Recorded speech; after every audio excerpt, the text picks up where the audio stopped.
What is up, ladies and gentlemen? I am so excited you are here. We're gonna learn together. This is the Tarver Academy Summer Professional Development. We're gonna learn.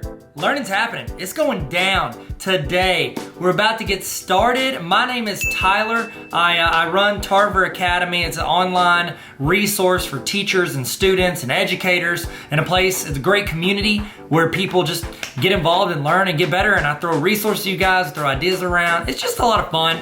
Just a whole lot of fun, Tarver Academy.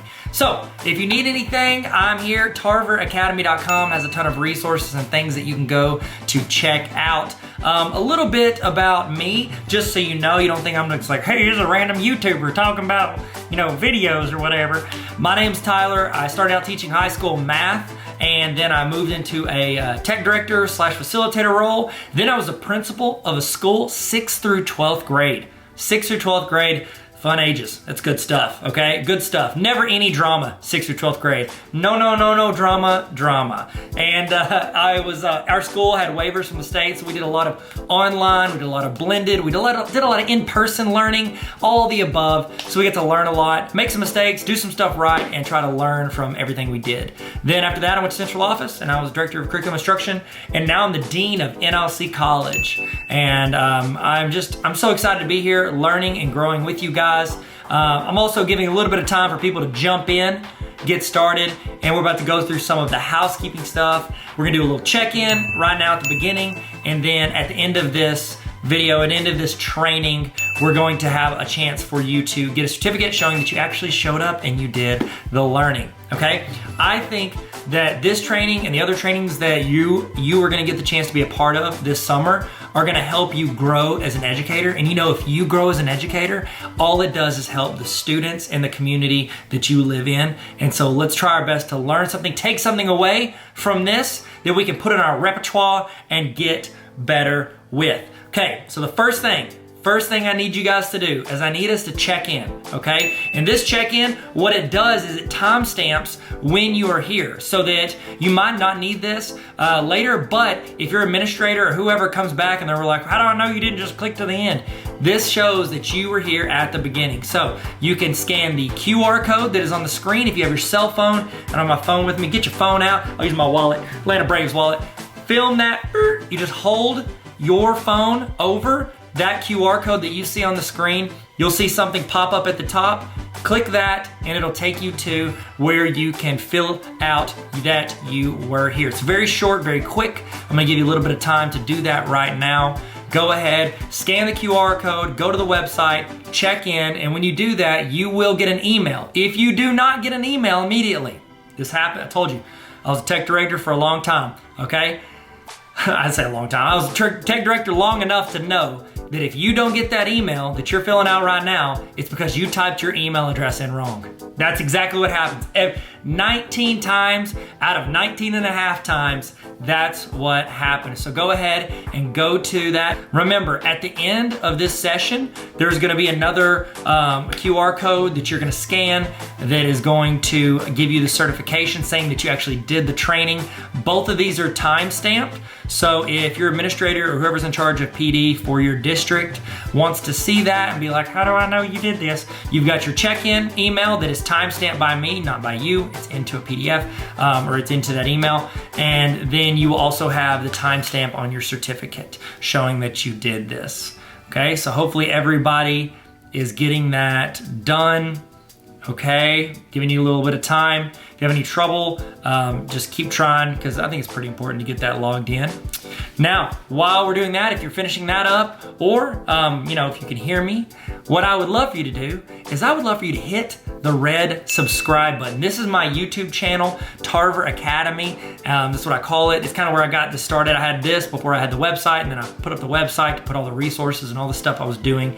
But if you would hit the red subscribe button right now, that would be huge. That would be just super cool of you. And that way, you can hopefully see some of the other trainings that I'm doing, see some videos I do throughout the year to help teachers, to help students, to have fun and learn together. So hit that red subscribe button. Did you do it? Did you? You get the like too, the little thumbs up. That's just YouTube etiquette. You get the thumbs up. It's just really nice to do. So you want to hit the thumbs up button, you can. And I would love to start this. How about this? in the chat, okay? Because if you're watching this on my website, which is where you can watch it, that's fine. You're not gonna see the chat, but if you click and watch this on YouTube, you're gonna see a chat rolling on the side of the screen. Start it off. I want you guys in the chat to say who you are, like give your name, tell us what you teach and where you teach, okay? If you're an administrator, you can say that I'm a principal, or you can say your central office, whatever you do. I've got some people that have signed up for this that are aspiring educators. So this is great to say, I wanna be an educator, I wanna be an English teacher for high school, throw that in there. If you wanna be a kindergarten teacher, toss that in there, say you're in school. It's a great way to network because I think there is an amazing community of educators here wanting to learn and grow together. And I think that it's great if we look out for each other. So throw in the chat, I want you to say your name, what you teach, and where you teach. Throw that in the chat. All right, man, we're doing good. We're doing good. It's our warm up. We're feeling good. We're stretching it out. It's always good to stretch before you stretch. I don't know, I heard some friends say that, so I say it from time to time. Okay, next thing. This is another little thing. I've got one right here. So I've written a couple books. I've done Superheroes Need Sleep Too. This is a children's book. It's like a nap time book, so you don't have to read that. But this one I think is super relevant for you. This is the Baller Teacher Playbook, and in it I have like practical advice. It's 18 chapters. So the idea is that you could do this like once a week with your team for a full semester or every other week for a year and try to improve your teaching every week. I'm not doing this to sell it to you. I'm doing this to say I'm giving some of these away all summer to people that are participating in this. So if you want a chance to win one of these, or I think I probably got some other educator books. If you're like, I don't really want your book, Tyler, I got a ton of educator books. I'll send them to you. All you got to do, follow me on Instagram at Tyler Tarver. Follow me at Tyler Tarver on Instagram, and I'm gonna be giving these out throughout the summer. You might be the person I give it to. So follow me on Instagram, and then throw something in your Instagram story if you want, just to increase your chances of me seeing it. So I'm just gonna be clicking through. I see people follow on Instagram. I'm gonna throw out stuff to them. So random people get it. You might not, but you won't if you don't. So there we go. Y'all feeling good? Does everybody feel good? Everybody throw in the chat who they are, where they teach, what they teach. Okay, so to explain also what this is, you are watching, this is a live broadcast. So this is going as a YouTube premiere or a full-on live video. So one of the two. Either way, that chat is happening live. Everybody that jumps into this video at any point is gonna be watching it at the same time as you. So it's great to get in the chat and talk, discuss, ask questions, give input. If we ask a question in the video, you can type it in your notes, but you can also type it in the chat. You can copy paste from the chat. It's a great way for you to be a part of this live broadcast, okay? So if you have a Google Notes, if you have a notes document, if you wanna take notes by hand, I've got a template for notes if you want. It sent it to you whenever you filled out your email. It should have been on that page whenever you did your check-in at the beginning. If not, it's on like every PD page. I have my website, tarveracademy.com. Click on PD and you get a free notes template, or you can take notes in your own doc. However you want to do it, take notes, write down stuff that's relevant to you, and copy paste stuff that people put in the chat. There's gonna be people in the chat that are way smarter than me. And so I'd love for you to copy paste that into the notes, and you can take that and make your teaching game elevate. So next thing, while we're getting logged in, people are still jumping in here. They're still jumping in the video, giving you a few minutes to do that. We're also, if you want to watch these videos, because after this ends, it's going to be gone off of here. However, I'm going to be putting all of these trainings, all like 30 something trainings. I think it's over like 120 hours worth of trainings. I'm putting all of that for people that join what I call the Tarver Academy Honor Roll. It's a small group of educators who are trying to get better every week, and I send out weekly emails during the school year to where you're getting templates, you're getting resources, back to school starter kits, you're getting templates for Google Forms, trainings, PDs, tons of stuff every single week delivered to your inbox, and also you have access to all of these trainings. That is available if you go to tarveracademy.com/honor roll if you want to. I think it's a great decision. I think it's a great decision. Nobody's in here. Who am I talking to? I'm not talking to anybody. Okay, y'all feel good? Y'all ready to start? Y'all feel good? This is a little warm up. We'll explain what's going on. Everybody feel good? 1 to 10. Put in the chat how you feel today. Or give me this, how about this? Give me an emoji of how you're feeling today. That'd be better, 1 to 10, or give me an emoji. I'd love to see it. Or just give me a word. You're like, I don't want to do an emoji. Give me a word. How you feeling today? And let's get rolling. Remember, input in the chat, take notes, learn, grow. Welcome to the best professional development that you're gonna do. Not guaranteed, but it's an opinion, but it's also true, but it might be biased, but it's gonna be a great summer. It's gonna be a great training. Hope you guys learn something. Hope this adds you value that you can then bring to your students and make your school, your community, yourself better in some way. Guys, we're about to get started. Y'all excited? Y'all ready? About to do this. Let's get ready to learn and have fun. Tarver Academy. Let's go. Let's go. Hit it. Hit it. Let's go. What up, everybody? Hey, how's it going? Tyler here, and I'm ready to show you the greatest add-on in the history of Google add-ons that I've used. And I'm like, there's some pretty fancy ones. There's some really great ones. There's some super duper ones. This is the one that when I became an administrator saved me literal hours every single week. And I think that this can be applicable for teachers. It can be for paraprofessionals, definitely for principals, central office, anybody who feels like they're wasting some of their time with the same messages, the same things they're putting in, same input all the time. I think this can save a ton of time for you. And this is a full-on walkthrough. So ideally, as you're doing this, you have you've got me talking to you, and that's pulled up on like a phone or an iPad or a split screen, and then you are doing this at the same time. I'm literally going to walk you through setting up all of this stuff and having these Autocrat. It's called Autocrat. I don't know if I mentioned that. Sorry, surprise. It's Autocrat. You saw it in the title. It's Autocrat. How many times am I going to say it's Autocrat? That's 3. Let's go for 4. This Autocrat training is a full walkthrough. This is not a sit and watch. It's not like, oh, so eat some popcorn, like that GIF of Michael Jackson, where he's eating the popcorn in the Thriller, maybe. Anyways, so what I need you to do, is anybody seen that in the chat? Let me know if you've seen that GIF. I love that GIF. If I'm in a group text and 2 people are about to get into an argument, I like to do that GIF where he's eating popcorn. So that's me stalling for you to get everything pulled up. I've got some templates. If not, you can start from scratch. You need to have these things that are going to allow you to create all of these resources that are going to save you a ton of time. This is a little bit of time setting up, but once you get that figured out, you're going to be able to save so much time on the back end. Okay? So y'all feel good? Now, what is Autocrat? What is it used for? Autocrat is an add-on for Google Sheets. Now, we're going to do a lot of stuff with Google Forms in here. But the reason that Autocrat works with Google Forms is because where does that information go? When you put information in a Google Form, it goes into a Google Sheet. The add-on is technically connected to Google Sheets. I've used this add-on to, whenever teachers did lesson plans, it filled it into a curriculum map and emailed them and their principal and emailed everybody individually. I've used it for student discipline. It would create a letter with my signature, everything on it, fill everything in except for whatever their discipline was. So it automatically fill that in. We did, I've used it for scheduling. I had, 50 plus teachers filling out student schedules, and it would generate a schedule for students into a PDF. So we're going to go through several of these today. My thought is we'll start with the discipline one. I think that one's pretty good because teachers can use that, administrators can use that. Everybody can use something to automate some of those discipline letters that they need to send to parents. So we'll start with discipline. We'll start with attendance. I'm taking notes. We'll start with attendance because that's going to be really simple. We'll move on to discipline because that's really important.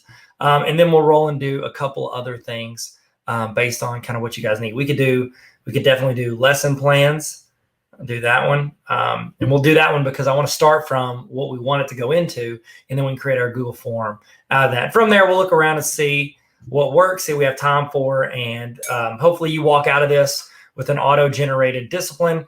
We could do, let's see, attendance. We'll do the 2 different attendances. We'll do an easy attendance, and then we'll do like an actual like truancy letter. And I've got templates for a lot of this stuff on the PD page. So check that out and get those templates. Okay, get those templates. That'll be on my website, tarveracademy.com. Tarveracademy.com. Click on PD, or you've already gotten it because I've given it to you. It's on the page that you're watching right now. Depending on where you got to this video from. So let's make my computer screen larger. This is Google Classroom. We're going to do absolutely nothing with Google Classroom today, even though I do love me some Google Classroom. Let's all take a moment to breathe. We're going to do some learning today. We are going to make some stuff. We're going to actually walk out of this with some practical stuff that can make our life easier and make our classroom run better, or our school run better, or whatever you're doing run better. Take a drink of our coffee. In the comments, what are you drinking right now? Are you drinking some coffee? Drinking some water? Drinking something a little stronger, like a Bang energy drink? Not sponsored by Bang energy drinks. So here we go. So I'm in Google Classroom right now, but I don't want to be. We want to start with attendance, okay? So let's go and let's do just a basic attendance one. And I've got this one I'm going to use from, I'll go to my Instagram account. So if you want, you can join me. Go to Instagram.com/Tyler Tarver. Go through my Instagram account. Oh, wow, I have to have an Instagram? Okay, I just want to go to let me go to my Instagram. I don't want to sign in. Just let me go to my Instagram. Oh my goodness. Why is it making me sign in? Okay, it doesn't matter. Oh, I know another way. Let's go this. Let's go to solo.to/Tyler. Okay. Instagram's safer because, say I don't use Solo anymore, but here we are. If not, just hit me up. I'll give it to you. But solo.to/Tyler. We're going to go down and we're going to make a copy. I've got this resource on here. I should have gone to Tarver Academy. Let's do that. TarverAcademy.com. I know. I'm sorry. Tyler, quit changing up the website. I'm trying to go with the website that I know no matter when you watch this, you'll be able to use it. So we'll go to TarverAcademy.com. We're going to go to resources.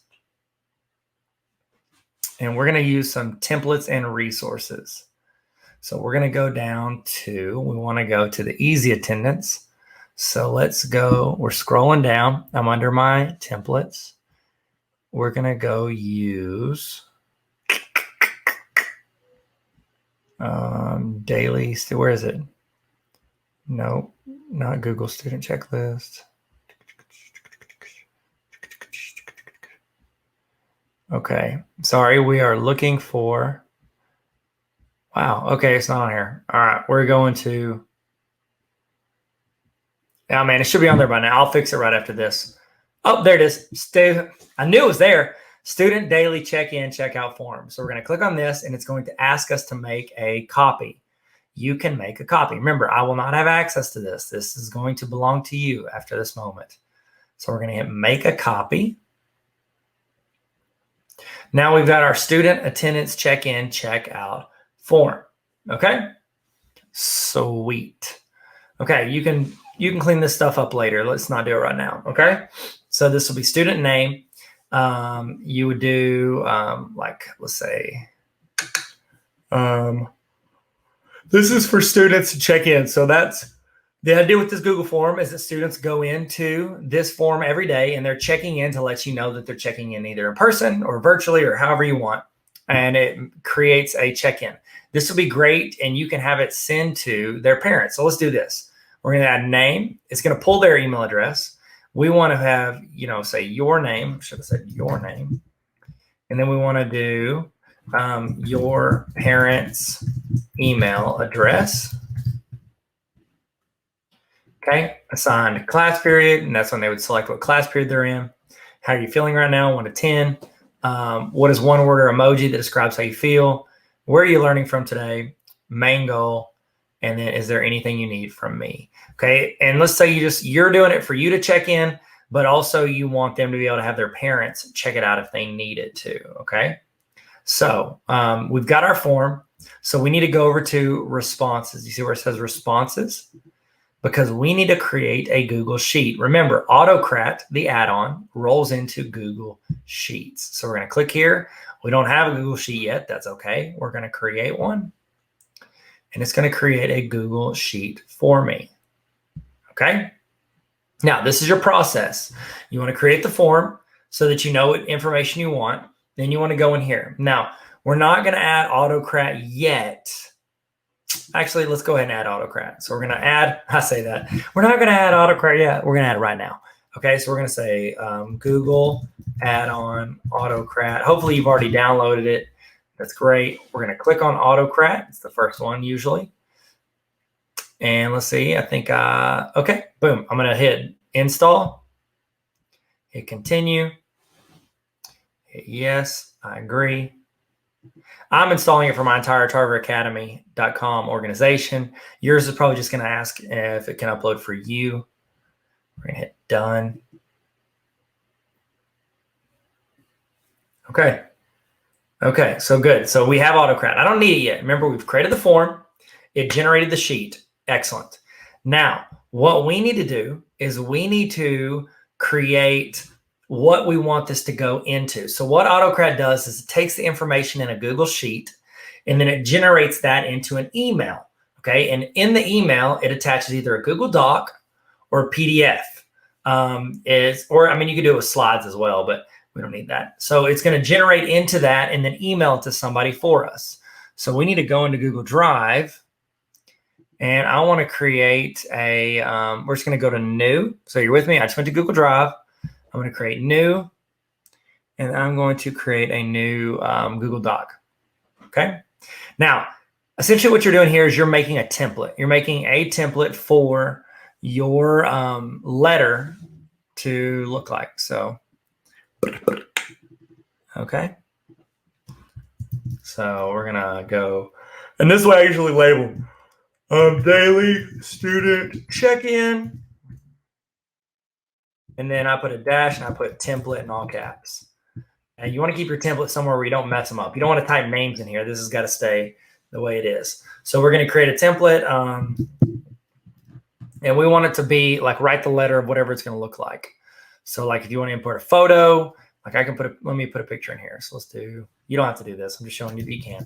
Tarver Academy. Okay. I'm going to go find some images. And there we go. We can just put this in here. Oh, no, we can't do that. Can we do this one? Yeah, let's do this one. So I'm going to click. I'm going to drag. But you know you can do that, by the way. You can take stuff from images, click, hold it, drag it up to the tab, sit on it, and then drop it in. So I'm going to shrink that down, put that in the center. Okay. And I'm going to call this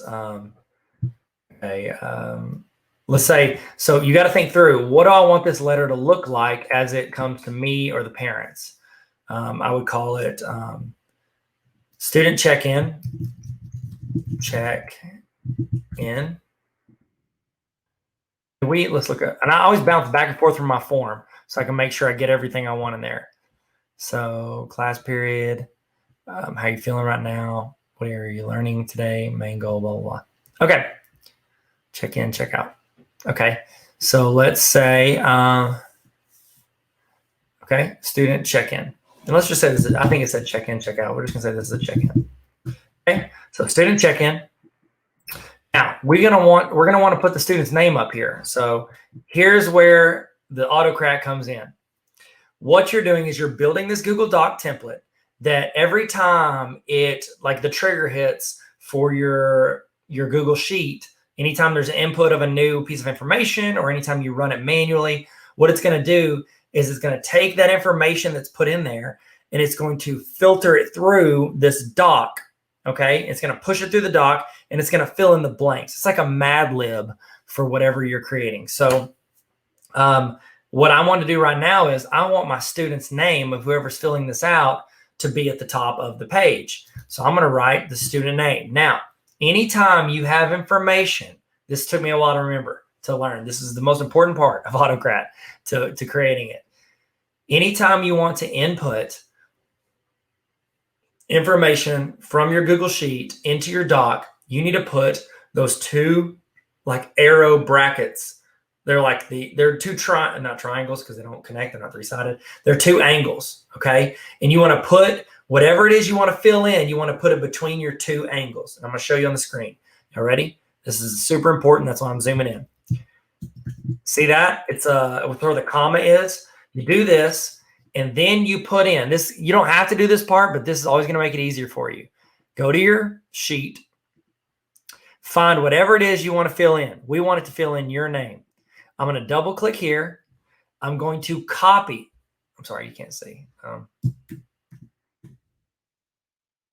I want it to fill in their name. So I go to the title of the column I want to fill into that sheet. Don't worry, we're going to have multiple times. If you're not getting this, it's okay. You can watch, and then we can do this together. I'm going to select this, copy, and then I'm going to go back over here. Oh, I'm zoomed in. And I'm going to paste. Now, spaces are important. It doesn't mean you can't attach it, even though there's spaces. It's going to make it easier on you later, and I'm going to show you if you get it exactly the same. If there's spaces, dots, dashes, if it's a full sentence, whatever it is in that title of that column, that is what matters for inputting the information in. So whatever is in, hold on, let me do the closing brackets. Okay, there we go. See, now I've got your name. This is where I want the student's name to go in the document, okay? So I want the student's name to go right here, so I'm going to put these brackets around it.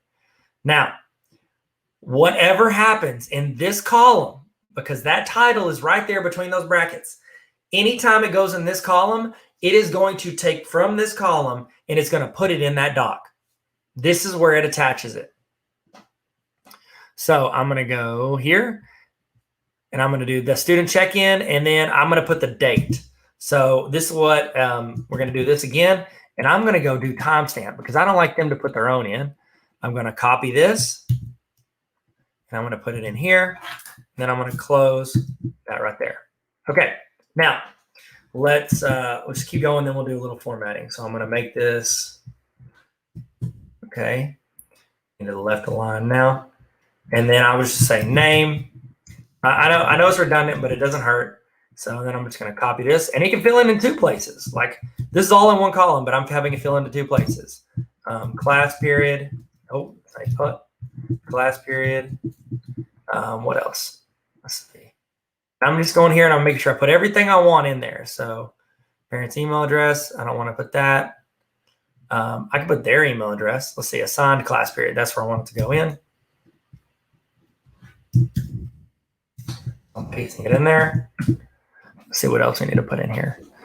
We want to put, we can put their email address. So I'm going to take email address, which is pretty simple. I could remember that. I'm actually going to put that. Let's put it underneath name. I was thinking about putting it at the top, but we don't need it up there. Email. Then I could do parents' email. And you're thinking, oh, Tyler, you forgot something. I know. Hold on. So I need to put the two dashes.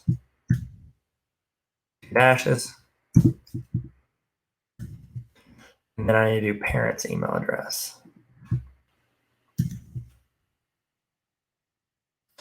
Your parents' email address. And I can copy it from here too. You can copy it from here. You can copy it from there.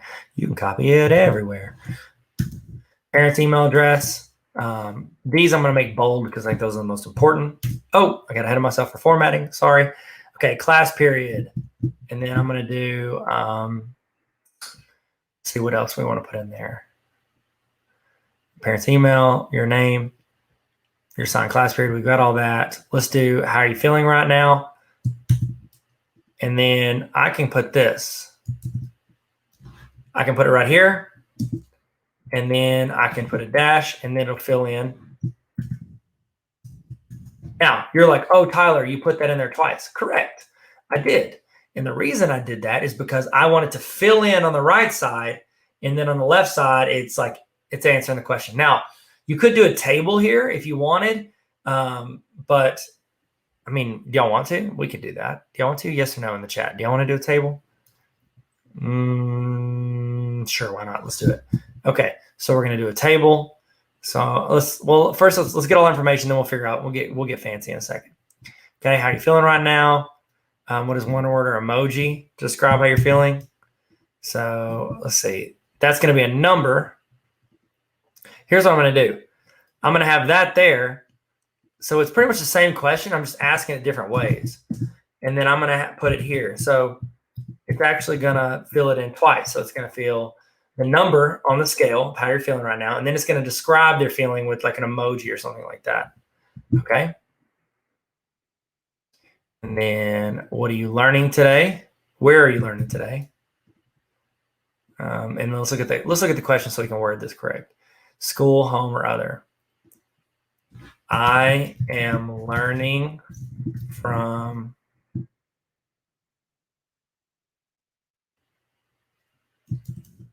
I don't know if that's going to sound good when they say online. Let's see. Where are you learning? So school and home. So you got to think through, what is this going to say? I am learning from school. How about this? Let's do this. My learning location today. And then it's going to say school or home. Okay, that makes more sense. It helps to go through and look and read through what it'll look like. Main goal for today. And you could just say learning location, main goal. And we got to do our little brackets. We're going to roll over here. Is there anything you need from me? And then, is there anything you need from me? We're going to put that in here. Needs from the teacher. And then I could put this right here. I think that's important enough to go in its own thing. Okay, so I'm going to clean this up a little bit. Okay, I want to do, let's see, I'm moving stuff around. This is personal preference. You can put yours wherever you want. I put in the class period there. I want parents' email. You can move this stuff around. There's no like limitation on where the order they have to go, how many you can have it fill into 2 or 3 different places. So I'm going to do this. I want to make this down here a table. I think this is pretty important. So I'm going to go to Insert, Table, this, and I'm going to put this in here. Okay, needs from the teacher. Okay. Again, I like things that look pretty, so we're going to do this. Our properties, we're going to make that yellow. And then that's background needs to be transparent. There we go. Needs from the teacher. And then putting this here.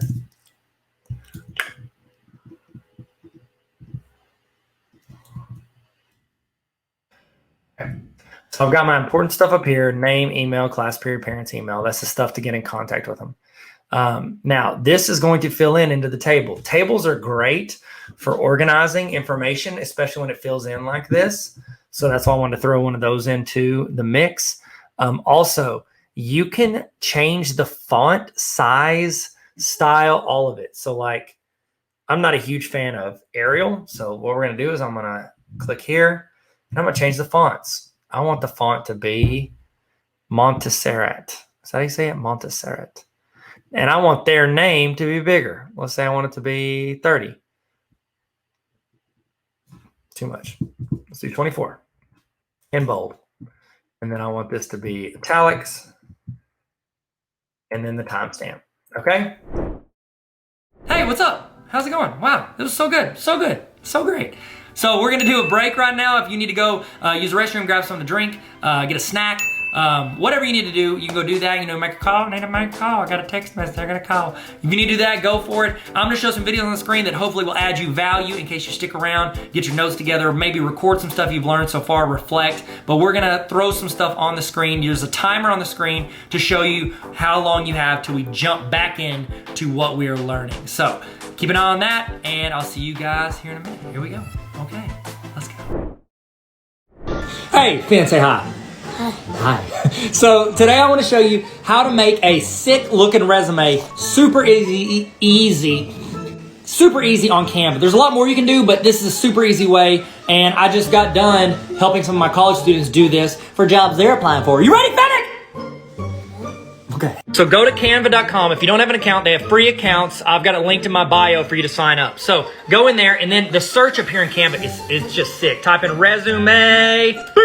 It's going to give you all these templates you can start from if you want. Oh my goodness, look at the color on that. That's popping. You just fill in your stuff, put it in there, drag, like literally you can just delete those words and put the new words in. It's just super easy. Don't forget, like, the best part is you can do photos and then you can delete the background. Watch this. Hit effects and then just hit that top one, background remover. Watch this. Bam, look at that. Blah. I'm sorry, I just get hyped about Canva. By the way, we're doing a session at my summer virtual PD for free. Link in my bio if you want. This is a fantastic question and a difficult question. So here's the sitch. Google has not solved that yet. Now they will, because I got faith that the... Can I call them the Googs? I just did. Sorry, not sorry. I got faith that they will add a feature that figures this out. I just know it. Within the year, I would bet a lot of money they will. But for now, what a lot of people want to do is if they use the grade book, what they do is they do it in 9-week increments, okay? And then you just archive that 9 weeks for that class. Then you just add students back at the beginning of the 9 weeks and it's good to go. A little bit annoying, but not terrible. And it allows the grades to be accurate because that is a situation you never want to delete assignments. I had to tell my mom that. She was like, I'm just going to delete my assignments. And I was like, just don't do that because then I'll make you the worst teacher ever. It's not true. She's great. She's whatever. Now, if you don't use the gradebook in Google, you have to use something else that the state makes you use or whatever. Then the world is your oyster. I forgot the saying. What up? How are you? Are you doing good? Are you having a good day? Do you ever wish that when you're in your email, it kind of like consolidated for you to where you could see like calendar events or some like tasks or something? I got you, fam. So I'm in my Gmail right here. If you look to the right side of your Gmail, what is this? Check this. You can hit this, go see your calendar. I have more than that. It's a burner account. Then you can go in here, go to Google Keep. You can import stuff from Google Keep. You can also roll into a task list. You can have to-do lists. Test email. Okay, yeah, like, subscribe. I mean, I'll just go ahead and like, subscribe. You can put your to-do list all over here. You can even import stuff from emails into this. Watch, I can just take this. I can be like, click and drag and drop. Oh, wait, hold on. There we go. Look at that. Bam. Bam. You can also pull up your contacts. Whoa, whoa, come on now. That's it. All directly from your Gmail. Keep it all on one page. Stay organized. Stay sweet. Stay classy. What? You're not using Google Voice, you need to be, and I'll tell you why. Do you ever get those parents that call and you're like, okay, I need proof that this conversation actually happened? Oh, hello, parent of one of my students who is usually aggravated. Oh, let me tell you something. Could you hold on 1 second? This call is now being recorded. I'm sorry, what were you saying?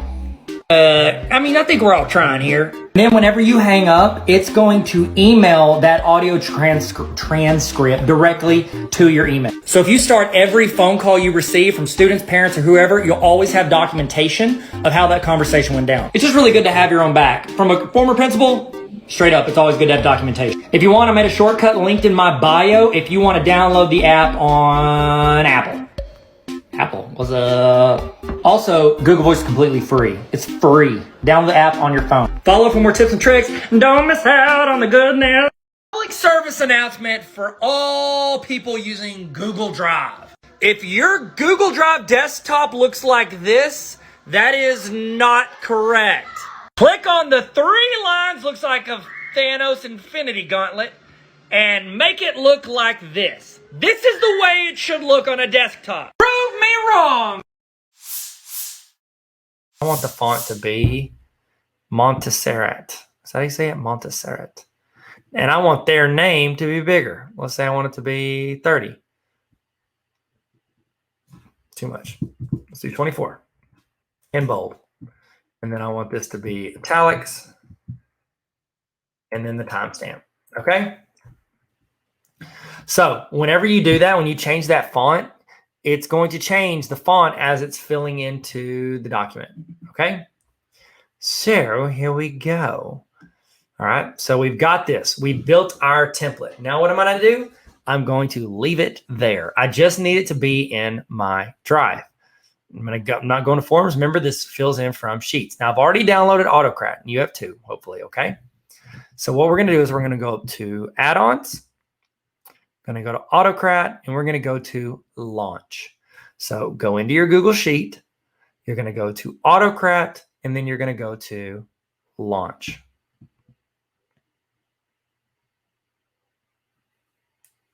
Okay. Now, so far, this is what we've done. Just to review. We went in, we created our Google form with everything we needed, and then we generated a Google Sheet out of that. It's connected to the Google form, okay? Then we went in and created a template that we want that Google form to fill into from. So I'm gonna hit new job. Job name, we're gonna call this, let's call it student check-in.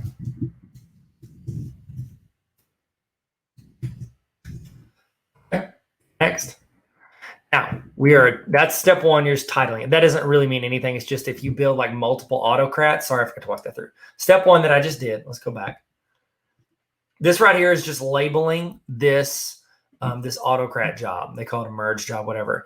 You're labeling it so that if you build 3 or 4 merge jobs, you can sort through them. So we're gonna hit next. Now we need to attach the template. So I'm gonna go to my drive and I'm gonna find it. Usually it does most recent. So if you just made your template, you should be able to find it. Here it is. It was second to last, daily student check-in. Hit select. Let's make sure we clicked and attached the right one, daily student check-in template. So I'm at next. Now, here's why it's important. Earlier, I was talking about how you would copy paste exactly whatever the question was or whatever the title of the column was. And then you would paste it into, you're going to paste it into this, or I'm sorry, you're pasting it into your template.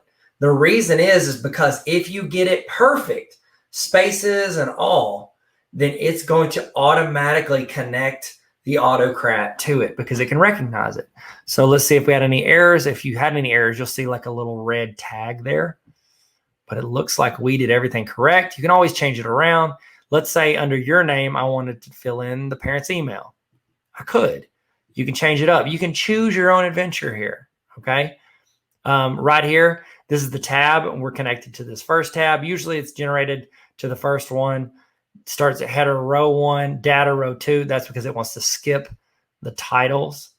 And then I can make it a standard is probably what you're going to use most of the time. But you could also do a hyperlink. You can do an image. You have options. We're just going to do standard. So I'm hitting next. It's all attached. I'm checking no red errors. If there's a red error, I'm just going to go in and connect it to where it needs to be connected. Hit next.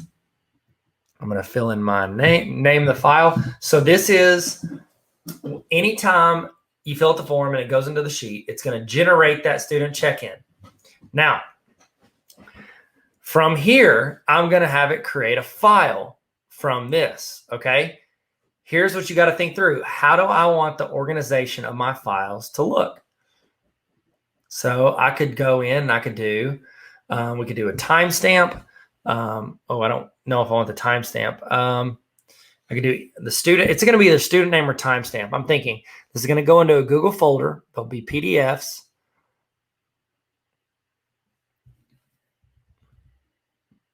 I think I want it by student first name. So your name. And this is why it's good to have a drop-down list of their names. Don't just like let them write it because sometimes they'll write like, they'll write a nickname or something silly you don't understand, or they'll switch the last name and the first name. So it's going to say their name. And then we want to say check in. And then I'm going to put 2 slashes just because it helps separate. And then I'm going to put timestamp. Okay. You might put their class period in there. I don't know if you want to sort by class period. I think you've got the name, so it should be good. We want it to be a PDF. Now, here's where your option is. You have Google Docs and you have PDF. I'm sorry. You have Google Docs, you have PDF. PDF, remember that when you create a PDF, it's not going to be able to change. It's going to be stuck like that. All right. And we want this one, since it's a check-in form, we just want it to be a PDF. Okay. Output as, I always keep it the first time. I'm not even sure what that second one does. So take a look at this. Make sure that you match up with this. I'll drink some cold coffee. Yep. It's definitely cold. Okay. Hit next. Now you want to choose a folder. You don't want to just go into your drive. So I'm going to click. I can click out of this. Just don't X off of it. And I want to go into my drive. And I need to create a folder for this. So I'm going to hit new. And I'm going to go do new folder. I'm going to do attendance. And I'll just make it go in the attendance. Oh, no, we'll go into attendance and we're going to make another folder called daily check-in. Daily check-in. Okay. I go back to my sheet. And I want to delete my drive because I don't want to just go into my drive. That's going to get too crowded. It's going to get messy. I don't want it to just dump it into my drive. I want it to go to a specific folder. So I'm going to go to choose folder. And then I am going to, it's going to go off recent. So I'm going to go daily check-in, hit select, hit next. And then I want to add, okay, I'm going to be real with y'all. I have put multiple hours into this dynamic folder reference. In theory, what it does is when you add this, it starts like shifting it into folders based on it, which ideally we could do. We could do like, it would go into column. Oh my goodness. I mean, well, let's try it. Assigned class period. Okay, I'll try it. I've never had it work. If this doesn't work, I'm sorry. We're giving it a shot together. It looks like they've changed it. Used to, you had to like import you had to import a document or something. Let's just try this. Let's see what happens. You know what? Let's take the leap. Let's take the leap of faith. Will y'all go on this journey with me? Are y'all cool with this? Okay, we're going to do it. All right, so set the merge condition. Now, this is the criteria for what makes it go, okay? We're going to leave it blank because we want it set up to where anytime a new entry goes in, it goes. Now, where would you want to add this? Let's say you are doing discipline forms to parents and you're a principal and you have it to where the teachers fill out the form and it generates all the information into a letter, and it's a letter for the parents. As a principal, you don't want that letter to go straight from the parents with your signature on it. I'm sorry, straight from the teacher with your signature on it, straight to the parents. You don't want that. You want to be able to look over it, make sure that everything lines up. They didn't like say too much. They weren't too like, because they're the one that it happened to. So sometimes they can be upset about it and it can come out. They can be emotional in the way they use their words if, you know, they're really upset by whatever the student did. And so you want to be able to filter that, check over it. And also you're the one that assigns the discipline. And so they don't get to pick 5 days of in-school suspension, you know, because they're mad. You have to look at the handbook. You have to determine based on what the teacher said, what you know, think is a worthy consequence. And then you've got to assign that to the student. So I think that you are, set up for success in this. With whenever you do that, you could create a new column that's not in the Google form. It's its own column. And you could say anytime the condition is whenever that column says yes, like, or it's you filling in the discipline, which we'll do this for the discipline one. How's that? We'll do that for discipline. Okay. You fill in the discipline and whatever the outcome is, whenever that gets filled in, then it runs. So what this means is if it's blank, it'll automatically generate the doc or the PDF whenever it's input in there.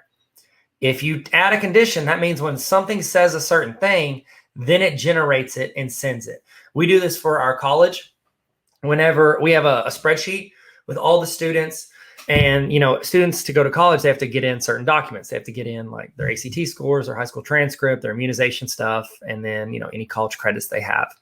And so what we do is we have different emails that generate based on what that student does or doesn't have in as far as documents go. And so we can have it generate based on us saying no to one of the documents. If we type no in there, it can generate a document because it said no. Not even that it was just filled in. Sometimes it's like when you fill it in, not null, it'll generate. Other times it's, you know, it's got to be a certain word. Yes, send, you know, whatever you want. Again, we're going to leave it blank because we want this to generate every time we input it. And next, share the doc. Yes. Okay. If it didn't do this, it would just be generating the PDFs and putting them in a folder, which you could do. But I think one of the strong points of having Autocrat is that it generates an email. Okay. We want to share it as a PDF. Cool. You want them to reshare? Sure. Send from a generic no reply address. If you're sending this out to a lot of people and you're afraid they're going to reply and ask you for stuff or ask you questions, you can put no, yes, I don't want it to come from me. But if not, it's going to come from your account, which allows them to reply to us. It's actually pretty good for what we're doing right here. So who do I want to send it to? I want to send it to the student. So remember, when you click on this, it automatically copies it. So hits that, paste, and then CC. Who else do I want them to send it to? I want it to go to their parents' email address. Bam. If you want to add more than one, I do this for a lot. I'll put in a comma, and then I'll put my email address. That way, every time it fills out, it sends it to you as well, which I would recommend you do. BCC is blind carbon copy, so I could put it in here and send it to somebody without anybody knowing. So, like my friend Leanne, she can't stand it. Whenever I do this, I will do Leanne Pinkerton.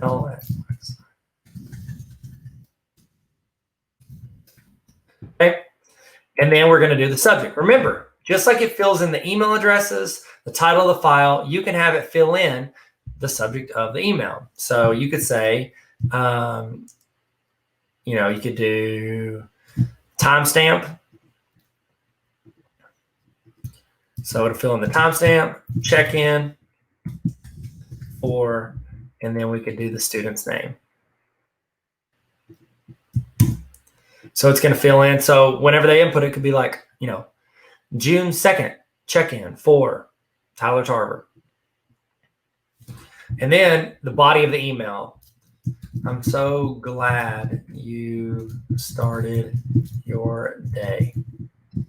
Here is what you said about how you feel so far.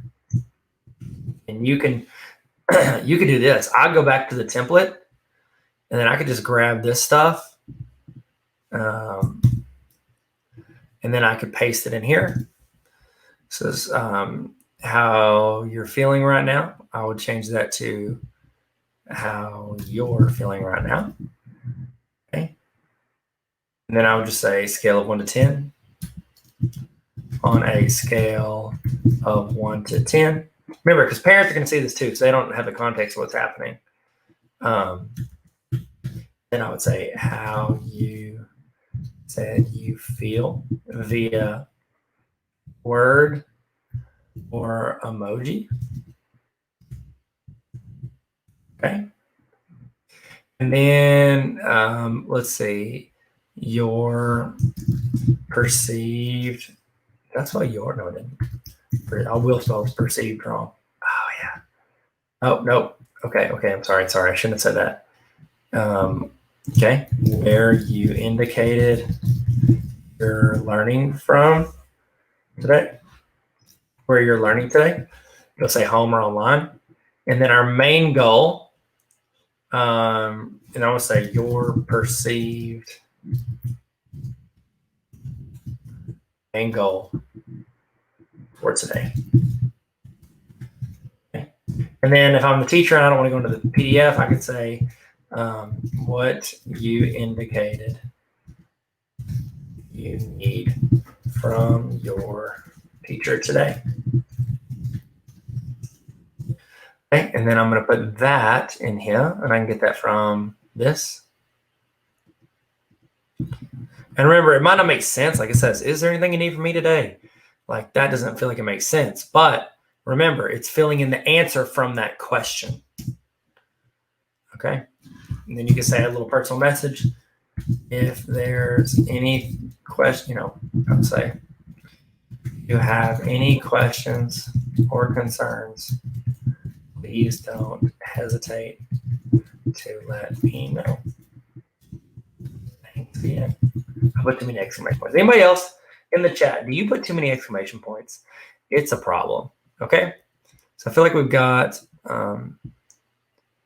where you indicated you're learning from. I like the way it reads. Okay, we're gonna hit.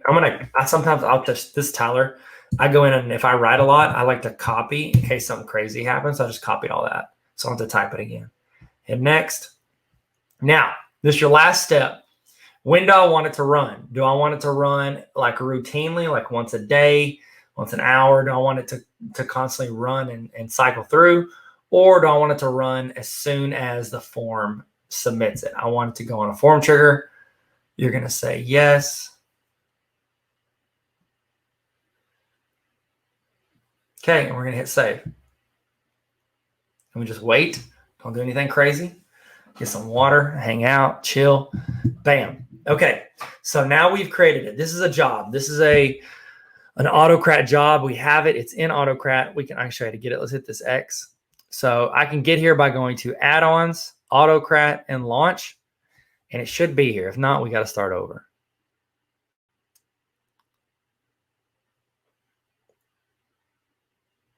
There it is.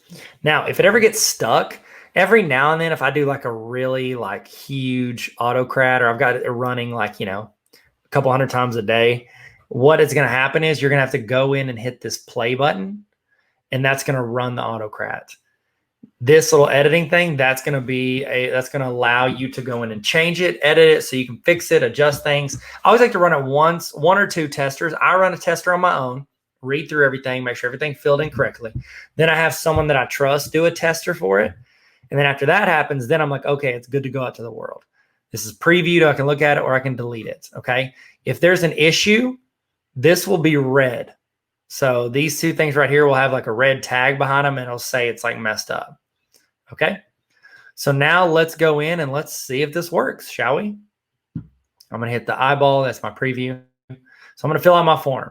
So I want to pull my email address, tyler@tarveracademy.com. Choose my name. I didn't. Goodness gracious. I was going to copy. Let me do this again. Sorry, guys. I was going to give it to where they had names in there. And I'm going to show you a little trick on this. Y'all ready? You're going to love this. You're going to love it. You're going to love it. So find a spreadsheet with your student names. Hopefully you've used my first day of school info sheet. So I'm going to do this. Best class ever. Okay. Oh, sorry. Y'all. Sorry for showing your names. I thought that was going to be my fake one. This is my fake one. I had one that had a bunch of like rando, like made up names. I guess I have it. Okay, let's try something else.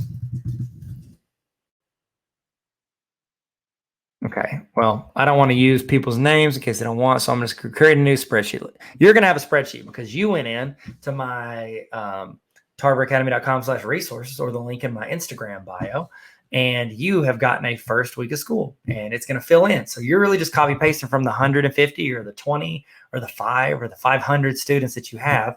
So I'm going to say, these are my student names. So Harry Potter, Hermione Granger, Ron Weasley, Draco Malfoy, and then, I'm going to use my boy Steph Curry because he's a wizard on the court. It would have been great to do somebody to play for the Wizards. Okay, you ready? This is a pretty cool feature. So let's say you've got a spreadsheet, and this is just a tip. This is not Autocrat. This is just a good tip. Let's say you've got a spreadsheet, and you have a list of student names. It doesn't have to. It can be 3. It could be 300. You can go click on the top one. So I'm going to click on the top name. I'm going to let go. I'm going to hold Shift, and then I'm going to select the bottom one. That's going to select everything from the top one all the way down. Now I just want to hit copy. So on my Mac, it's Command C. If you have a Chromebook or like a Windows computer, it's going to it's going to be like Control C or something like that. So I'm going to hit Command C. I'm going to go back over here. I need to edit this because I didn't give them names. I just had option 1. So I want to hit paste, Command V. If you're on a Mac, Control V if you're on a Windows. It pastes a list. So you can do this for any list. It could be names, it could be classes, it could be anything. We do this for our courses when students are picking out courses. So there we go. We got a drop down. Remember, if you have a drop down, you're just going to go in and select them. If you want, what if I have a new kid or something? You can hit multiple choice and add other. Okay. All right. Oh, yeah, we're leaving. Okay, so now we're going to go in and we're going to do this right, okay? See, that's why I always test out these forms. You never know. You never know what you did or didn't forget to do. Scroll down. I'm going to put my email address again, tyler@tarveracademy.com.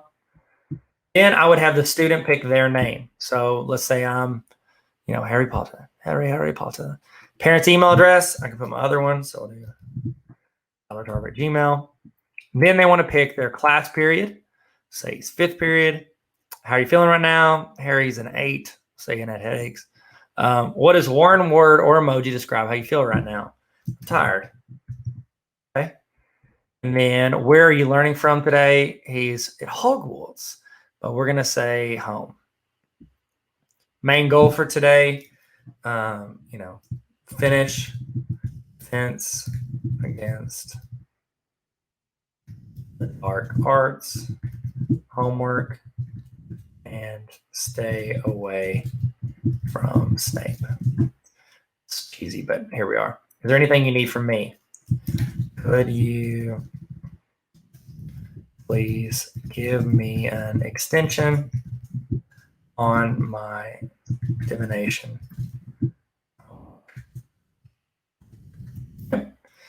Then we hit submit.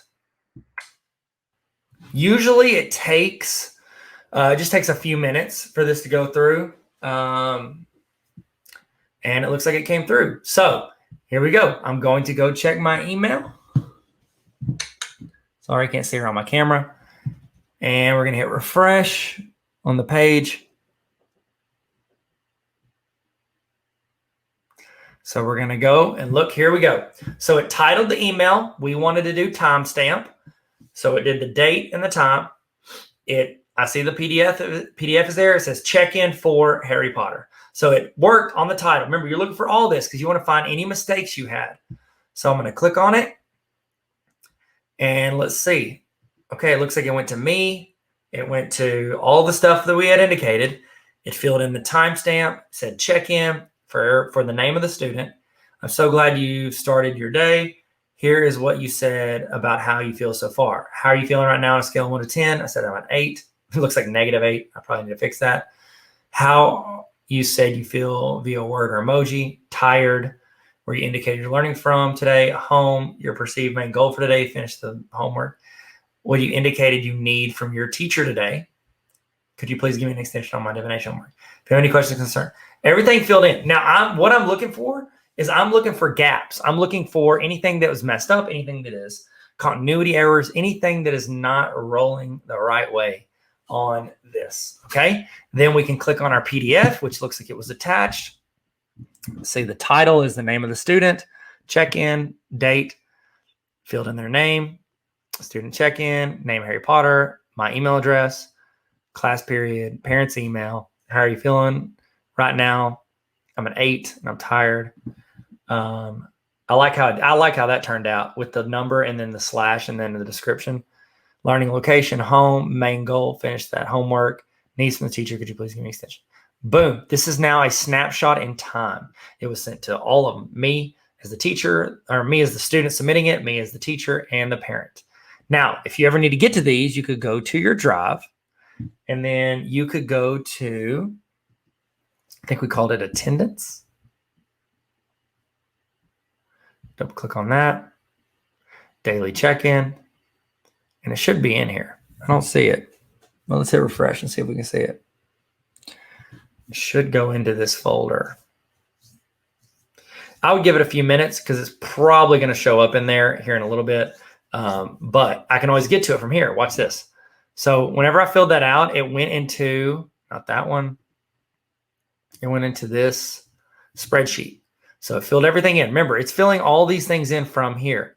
If I scroll over, it's going to show me these documents. So I can see, like, here's the cool thing. Whenever it creates this, say you work out of that spreadsheet a lot. Say you use it for, you're doing something for discipline or whatever. You could go in here at any time, click on it, and then go to that PDF link from here. So it keeps it in the spreadsheet. It's almost like it creates a new column and then attaches these documents in there. I used to use this to run for teachers to choose their PD for the summer. And I could go in, I could sort by building, and then I could copy paste, and I could go in and look at any of their stuff. I didn't have to search my email for all the documents. I'd have to go into Google Drive, which that's kind of wigging me out that it isn't in there yet. I'm going to look. Okay, let's check one more time. Man, where you at, little buddy? Did y'all see me select it wrong in there? Maybe I did. Maybe I put it in the wrong folder. Okay, let's go to this. Let's see if it's in recent. Recent.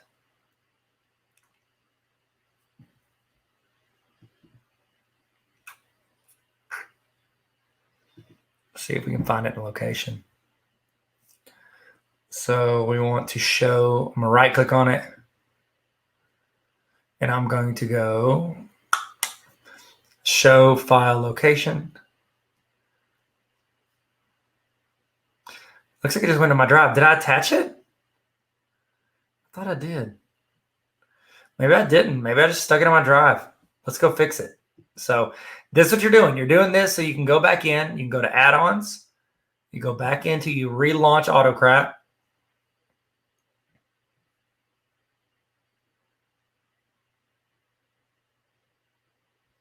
You go to edit. I'm just going to hit next. See, I've got it under daily check-in. It's so weird that it didn't go there. Let's try one more time. Maybe it's waiting to go there. I just feel like it's weird. I've never seen the issue with this. But it's in your drive, so it's like you have it. And we have a quick way to get to it through the sheet.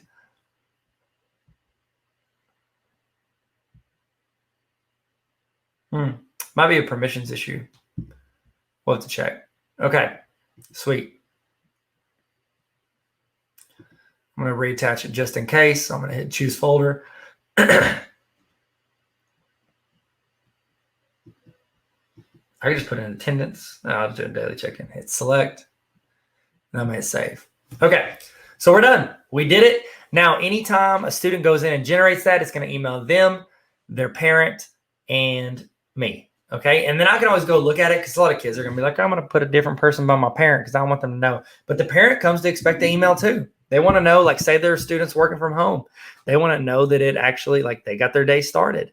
And so it might help them know, and that consistency allows them to check in on the students. Okay, we're going to take a little break, and then we're going to get rolling for part 2. Okay, see you guys in a minute. Hey, what's up, guys? Welcome back. Hey, it's Tyler here. I'm just gonna give you a little break. So if you need to go do something, you need to go use the restroom, get a snack, get something to eat, whatever, you can go do that. I was gonna chat with you about some stuff, give you some time to do that and check in, maybe say hi. If you want in the chat, let's do a little check-in. In the chat, how you feeling? Toss in your emoji of how you're feeling right now. Let's do a little emoji checkup, if you will.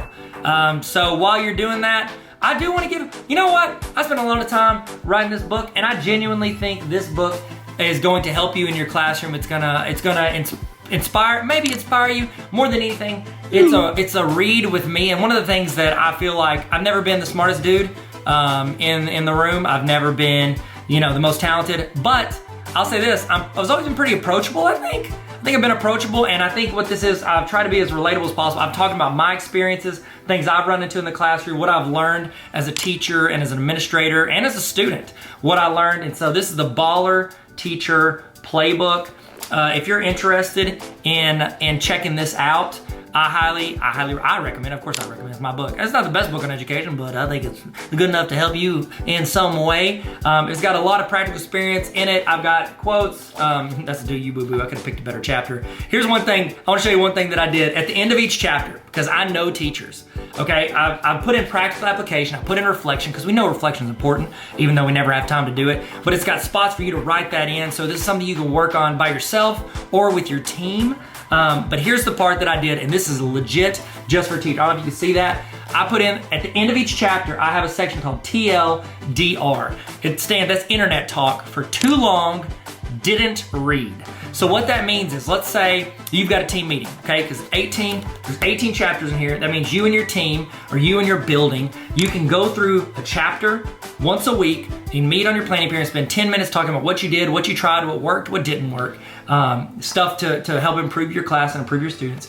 Every week you can do that. Have you ever done this? In the chat, be honest, you ready? Have you ever had a team meeting where you're supposed to read something and you're walking over to the meeting and you're like, oh no, I forgot to read the thing I'm supposed to read that we're gonna discuss for like 15 minutes. So you like just try to chill and like hopefully don't get called on or get called out for not reading it. At the end of each chapter, I have a section called TLDR where in like 2 to 5 bullet points, I summarize the chapter. So you could be walking to the meeting, you could read these 3 or 4 bullet points and be able to have a conversation about the entire chapter. There's stories in here, there's practical experience, there's ways that I messed up, ways that I failed, and then ways that I feel like I succeeded, and just talking through what I learned from both of those. And I would love for you to learn and grow with me. So if you want to check out that book, it's on Amazon. I'll have a link on the screen if you want to get it. Link is in my bio. I link links everywhere to it. So Baller Teacher Playbook. I think it can help you in your classroom. Okay, we're about to get started. Kick back into it. Hopefully you're ready to roll, ready to go. And let's jump back in. Let's jump back in like Michael Phelps, okay? Well, does that work? Does that work? I mean, he jumps into the pool. That's what I was going for. I need to know more like high diver. High divers would have been better. I'll tell you this. We're gonna stick the landing like Carrie Strug. Y'all remember her? Carrie Strug, remember the Olympics? Georgia Olympics? Atlanta Olympics? Remember that? It's okay. It's a very narrow reference. All right, let's get started. Let's kick it off. Let's jump back in. Get your notes out. Get your screens pulled up. Get your coffee ready. Get your ice water. Your sweet tea. If you're from Arkansas like me, you know you like that sweet tea. And we're about to kick it off. Here we go. Let's get back in it. Let's get back in it. I'll see you guys. Hey, what's up? Welcome back. So we are now going to move on to how do we create something for discipline that can save us time using Autocrat, the add-on. Okay, so the thought process here is if you are a teacher, if you're a classroom teacher, you're using this to generate a letter to parents, something that you can keep on file as documentation that looks official and can be easily documented. So the reason I like using Google Forms for discipline is because you get a spreadsheet where you can sort things. But then let's say you want to, every time you input it, whether it's a verbal warning, like an official discipline write-up, whatever it is, to where you can send that to parents and it looks legit, it looks official. You're communicating, you have documentation, all of it. And then you have the spreadsheet that you can do data, you can sort, you can do a ton of stuff with that spreadsheet. So think through the options here. I think there are a ton of options when it comes to this. Now, that's a classroom teacher. If you're a principal, say you're a principal or assistant principal, the idea would be that you give this Google form, and I'm going to give you a template for that too. You give this Google form to all of your teachers. They all look at the same Google form, and anytime they have a discipline issue and they need to send a student to the office, they fill it out. And so they're doing 98, I'd say 97, I'd like to be accurate, 97% of the work for you. And then all you have to do is you have to go in and fill in whatever the discipline is, and then maybe adjust some wording if one of your teachers filled it out in a way that you don't want to reflect your voice. So let me show you, and we're going to walk through this together. I'm going to go and I'm going to show you, if you haven't downloaded the discipline form yet, I'm going to show you where you can get that. You can go to tarveracademy.com, Tarver, V as in vampire, academy.com. So go there and we're going to go to resources. And we're going to use templates and resources. Okay, and we want to scroll down to discipline. Classroom discipline form. And when you click on this, it's going to ask you to make a copy. You're going to say, well, of course I'd like to make a copy. Classroom discipline form. It's under tarveracademy.com/resources. Go into classroom discipline form. Okay, now if you already made the copy earlier, just go find it in your Google Drive. We are going to edit it. Now, you can delete this stuff. This is just a message from me. I'm just talking about some of the stuff that you can do to get connected and all the stuff. I go, Tarver Academy on a roll. What's up? That's where you go. That's the move. Okay, and we talked last time about how to drag and drop student names in here. I'd highly recommend that. In case you forgot, you just go in a spreadsheet, you select the whole column of student names, and then you paste it in here as multiple choice or drop down. Okay, now remember, I have a discipline sheet or discipline Google form that I recommend students fill out. that generates into something, like you fill it out and then it generates, and you can generate a letter from there if you want. It's the same premise. I'm doing it as if, in my mindset, this is a form that is only available to the teachers. The teacher's filling this out. So you can do student name, you can drag and drop. You need to go in, you need to change whatever grades you teach, or you're overseeing. You're building 6, 7, 8. You could be a 9. Say we're a high school, 10, 11, 12. It doesn't ever hurt to add other, just in case. Like, say you get an 8th grader that moves up into your building or whatever. So it doesn't hurt. Date of incident. I think it's a pretty good question. When did it happen? Before school. It's an 8-period day. You can delete it if you're not an 8-period day, if you're on block, whatever your schedule looks like. You're on flex mod schedule. You ever done that? We did that. Teacher name. It could be your name. If you are a principal, I would go in and I would do the thing where you copy paste the column of teacher names and you put them all in here. That way they can just select their name, because I've had it to where teachers write their name in all lowercase. They write a nickname. They write just the last name, just the first name. They'll do the first name, then the last name, comma, the first name. Go ahead and put all that in there. And you could put all this. Remember, you could copy and paste 500 students into the student one for the drop down. Teacher name, you could do. And if you wanted, like, say you didn't want to drag and drop, I'll give instructions up here. So go to the 3 dots right here. It looks like a CrossFit snowman. Click on that, go to description. And then I always say, type first name, then last name. Example. Mickey Mouse. There you go. And that way they know how to put it in there. Again, it improves the odds that they're just doing it at random, but that way you don't have to put 500 or 600 students in there, because there's a lot of students moving into the district.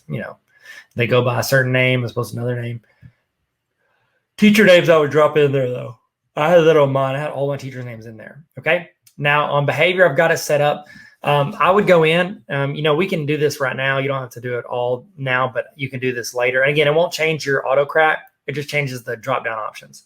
So with this one, on our handbook, the handbook I have for my building, you would open it up, and in the middle, it was like this, these charts of all the discipline issues that students could commit at our school. And then I have a minimum punishment and a maximum punishment for each of those. And so I literally just went in and I got every single one of the ones that are in our handbook. So if a teacher goes in and they select 1 or 2 or 3 of these things, or 5, and they send it to you, it tells you exactly where to look in your handbook. So if you don't have that in your handbook, I highly recommend getting that. And I did check boxes. Remember, these are multiple choice because of the circle. So you can only select one.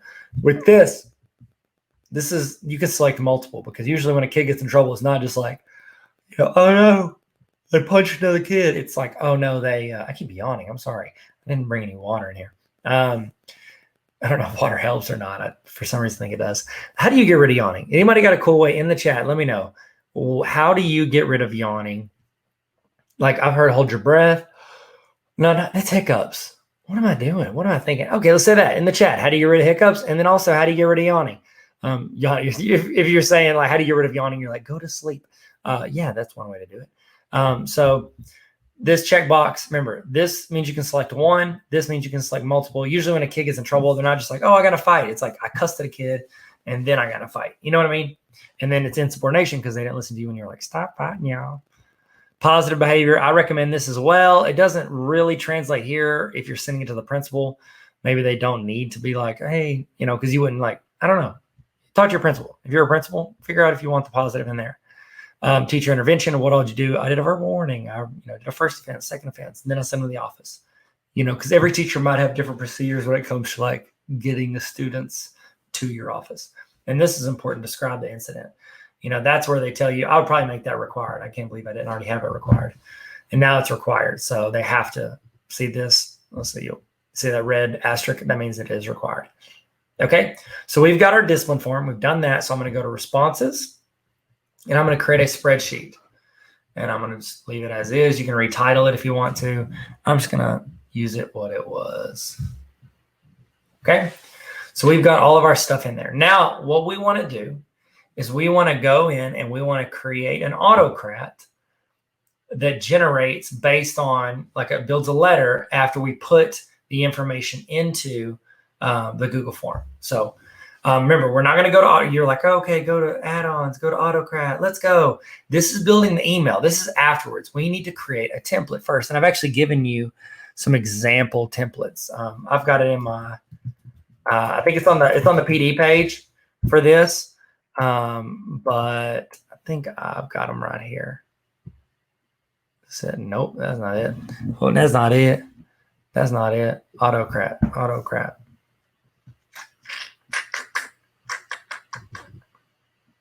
I don't want that. I want classroom walkthrough. We did that. I need to create a Google Doc of it, and I've got it somewhere. Let me just search. Let me search. You hopefully are using this time to go get it on the PD page, because I'll have it linked. And I have this. I made some of these. My friend Josh, he is a principal. Joshua, he is a principal, and he made a lot of these as well. Let's go here. Nope, I keep clicking on the same thing. Let's try this. Here it is. Okay, templates. Okay, copy of attendance letter template. Okay, so you've made a copy of it. We're not doing attendance letter. We're doing discipline referral. So I'm going to make another copy of this. I'm actually going to move it because I don't want to hear. You can put it wherever you want. It doesn't matter. Remember, it just matters that you're able to find it whenever you attach it later. I try to keep all my templates in one folder. I know it doesn't look like it because it's super ratchet right here, but I try to keep them all in one folder. I'm going to rename it. So you can right click, hit rename. So it doesn't say copy of. So I'm going to call this fake school. I'm going to call it Tarver Academy. Tarver Academy is a fake school. Tarver Academy, it's a YouTube school. Tarver Academy. Tarver Academy. What am I doing? This is a discipline letter template. Okay, so you've created yours as well. So we've made a copy of that, or you can start from scratch. It's fine. You can type it in as we go. So let's go in. I'm going to adjust it, see if there's anything I need to change. I think actually my friend Joshua made this one. Let's take a gander. Okay, you can use the school letterhead up here at the top. I bet that's what he has. So you can have a school letterhead. Show up. And they stay there. Okay, yep, there's his letterhead. I'm going to delete it. I'm going to put my own. So you can take that template and delete it. My goodness. Okay, it's actually in the header. That's cool. Okay, so let's find a Tarver Academy logo. Tarver Academy PNG. You can use Tarver Academy if you're like, I don't have time to do it right now. I'll do it later, but that's fine. Go ahead. Let's do this. We're going to drag it up to the top. Remember, you can drag this up. We're going to hold it, and then we're going to drop it. Okay. We don't like that. That's disgusting. It's too large. I'm going to shrink it and then center it. Okay. Make it a little bit bigger. I know it doesn't matter, but it matters to me.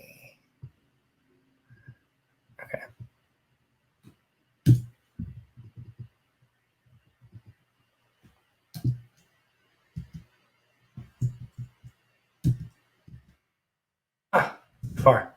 There we go. There we go. Okay, we're good. Okay. Your child, student first name, student last name. Okay, so I don't have mine split up like that. So he had a different one. So let's do, I want to go into my questions. Remember, if you get it right here, it's going to be better. So we're going to do student name. And you can split it up. I didn't. So I'm going to go in and do student name. Then I'm going to take out the middle.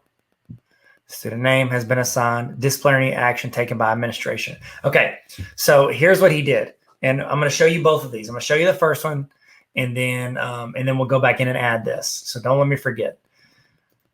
He has it to where the disciplinary action. Now, in the Google form, if you remember, the teacher is filling this out. So I don't really want to put what disciplinary action they picked because they're not allowed to assign the discipline.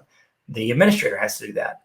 And so what he did was he did not have it send an Autocrat immediately after. Okay, so I'm going to show you both. So what we're going to do is we're going to delete this. I'm sorry, not that. We're going to delete that line. Actually, we're going to leave that line here, and then I'm going to show you later how to do that, okay? For a period of blank days, okay? The reason for this consequence. So neither this or this are in there, but we're going to put them in later, okay? The reason is you in the chat. Does anyone remember what song that was? I'll tell you here in a second.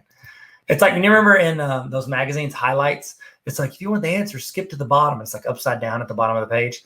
Do you know the answer to the reason is you? Who sang it? Put it in there. If you said Hoobastank, you would be correct. Sorry. The reason for this consequence is, and then we want to put describe the incident. I think that goes here. We'll find out later. So this is now here. So, he did it. Describe the incident. I don't think he had the capitalization. It's fine. If your child is assigned to Saturday school, it is used an alternative to school suspension. When possible, I like to read through this because I'm thinking through the process of like, I'm sending this to a parent. Is this what I want it to say? It will be held in room 210. You probably need to change that. I'm going to delete this because it begins at 8 a.m. and runs till 12 noon. If student, let's change that. So student name. I guess that's why I did first and last name because it sounds more personal. How about this? We'll just say if you're a child, then we don't have to worry about it. If your child fails to attend Saturday school, he or she will be assigned 3 days of ISS.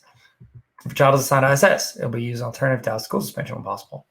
So it'll be required to follow strict guidelines established by the ISS program. If the student does not follow these guidelines, let's make it, we don't need this because it's going to be weird if the student does not follow these guidelines, Harry Potter will be assigned. I would say they will be assigned additional days of ISS, OSS, or expulsion. While on ISS, students will be allowed to turn in all assignments and receive the appropriate credit. Let's do if, again, I'm deleting if they are absent during any part of the day or are late to school, they will be required to make up the entire ISS day unless pre-approved to the principal or assistant principal. During ISS, your student is not allowed to attend class or any extracurricular activities. If your child is serving out of school suspension, let's do this again. So pretty much what he did is he lined out, these are the main things. You got this, you got in school, you got OSS. Make them need to go work. I'm just changing them to they because it doesn't really fit. Not be allowed to be on Bauxite School District. Be on our campus. Our campus is more generic. Nor attend activities involving our school. Any questions, please contact us at, don't call them. Let's do 501. What's my number? 214-4071. That's not it. Is that it? Is that the number people call, text if they want to hit me up? You can put their number. I'm just going to put a blank. You know their number. You find your number, okay? My buddy Josh made that. Thanks, Josh. I say Tyler Tarver. And I say principal, Tarver Academy. By the way, Tarver Academy existed before Minor Academy. No big deal. But I did help start it, which is pretty cool. Okay. I'm just going to say this. I want it to look like an official letter. Okay, if you have any questions, please contact the high school office. Okay, great. So right now, with all it's filling is this. It's like, okay, I think we can do, I want to describe the incident a little better than this. So you can too if you're feeling it. I'm going to say student handbook violation. And then I'm going to put this. What was it? It was like the list. Where is it? Behavior. I want it to be that. Okay, so in my mind, it's going to be student handbook violation. It's going to say where that happened. And the reason this consequence is, I'm going to say date of incident. Date of incident.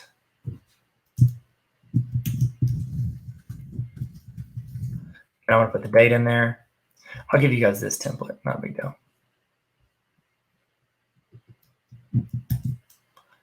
Okay.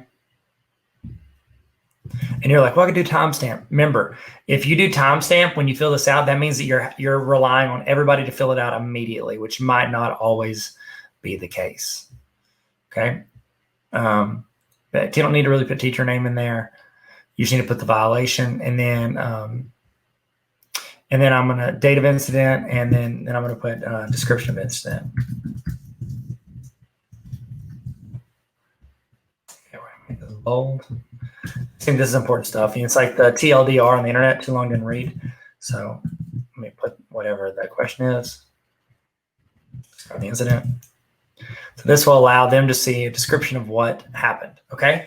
So right now, the only thing that's not going to autofill is disciplinary action taken by administration, and then for a period of blank days. Okay.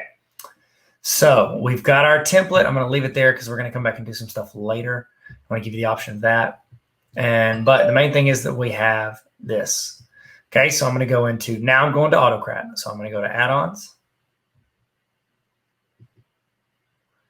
Launch Autocrat. Okay. We're going to create a new job. Remember, you're like, well, I just made one earlier. That one is attached to the spreadsheet that we were in earlier. We're in a different spreadsheet now. We're in a discipline spreadsheet. That one was attendance. So job name, this is going to be teacher discipline. That's not important. It just matters for how you find it later, especially if you create more. Okay. So let's, I think I called it copy of, nope, Tarver Academy. So I'm going to find my template.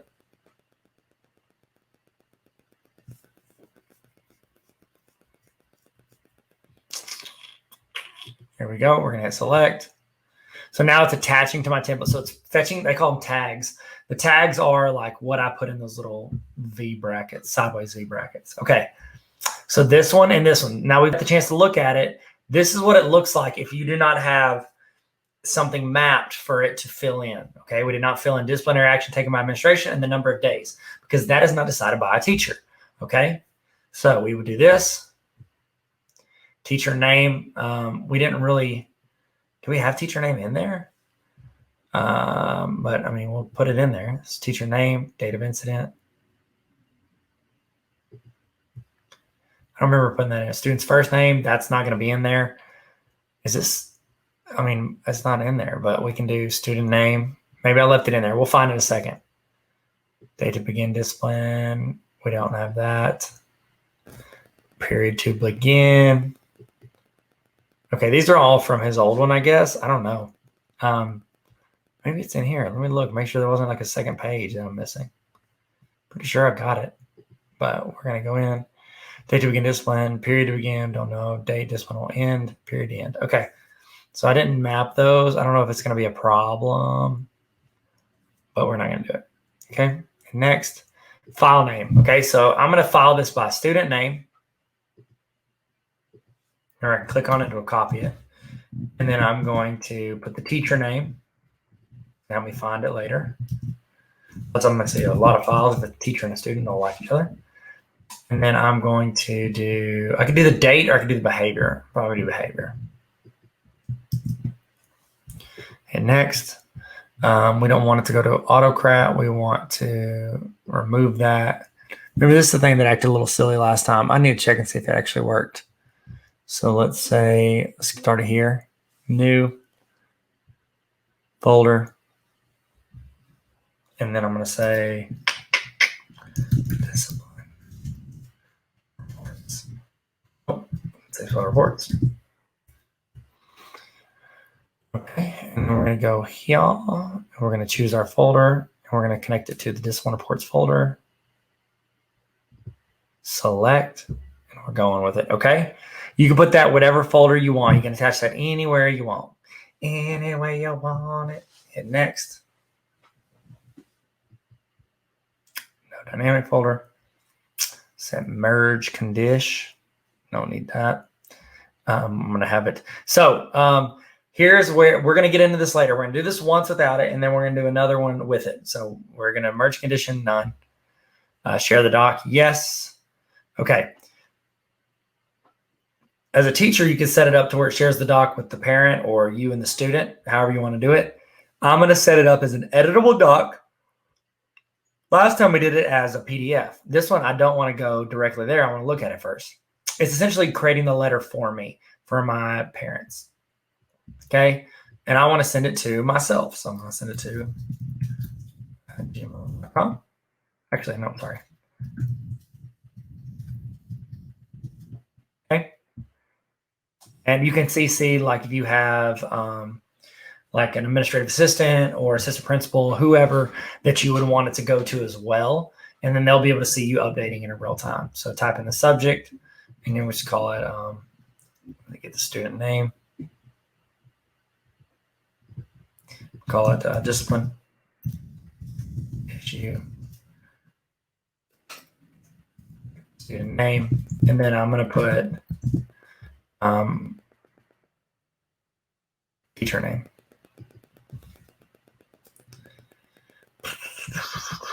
I think this would be good. Okay. All right.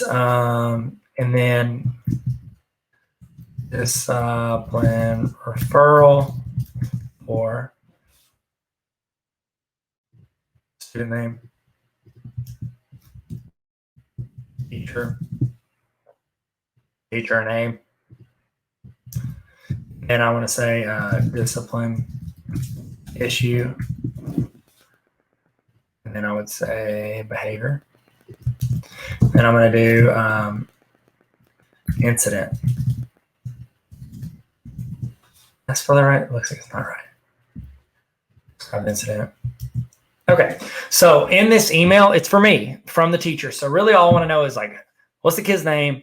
What teacher reported it? What did they break? And then what is the incident? Because this is like, I have had issues when I was a teacher where I had a student that was in trouble. And so what I did was I had the student, I sent him, I said, go to the office. I'm going to, because usually they'd call down and talk to me and I'd tell them what happened.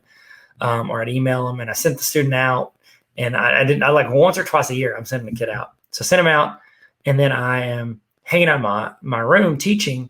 And I guess I'm going to send the email maybe. And I get a call from my principal, and he's like, hey, I just got called and griped out by this kid's mom, and I have no idea why. And also, he's not even here, so I have no clue. She's griping about him getting in the office. I have not seen him. And it turns out what the kid had done is he had gotten in trouble, left class, went to the bathroom, called his mommy. He was in 10th grade, called his mommy, and she called up there and griped about me to the principal. And then he had like legit, he like walked, I think before that he had walked back in class, like acting like he had gotten a paddling and sat down. So he straight lied and then ratted himself out through that. I mean, I would have emailed the principal anyways at the end of class. I was just frustrated. It's almost like, I don't know if I wanted him to sit there longer. I can't remember, but as soon as the student commits the atrocity, you can fill it out and it'll automatically send in them as the principal. They'll have all the information they need, when they get them. Can I tell you another fun story about when I was principal? This one's a good one. Okay. So we had cameras. We had cameras everywhere in our buildings. And I had a young man. I got a call, and it was from one of my teachers. He said, hey, so-and-so's on a phone. He won't give it to me. He says he didn't have it, but I saw him on it. So I'm sending him over to you. I said, okay. So I go watch the camera, and I see this kid. And we had like this, like you go between the rooms, and there's like this breezeway area where it's like outside and there's picnic tables, and you walk through and then you go down to my office. Well, this kid starts walking out, and then I see him walk between there. He doesn't know they have cameras. He's looking around, runs out and hides his phone in underneath the picnic table.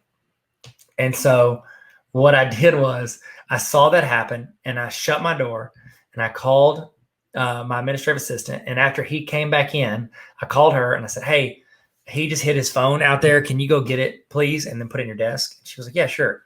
I told her exactly where it was. She went out and got the phone.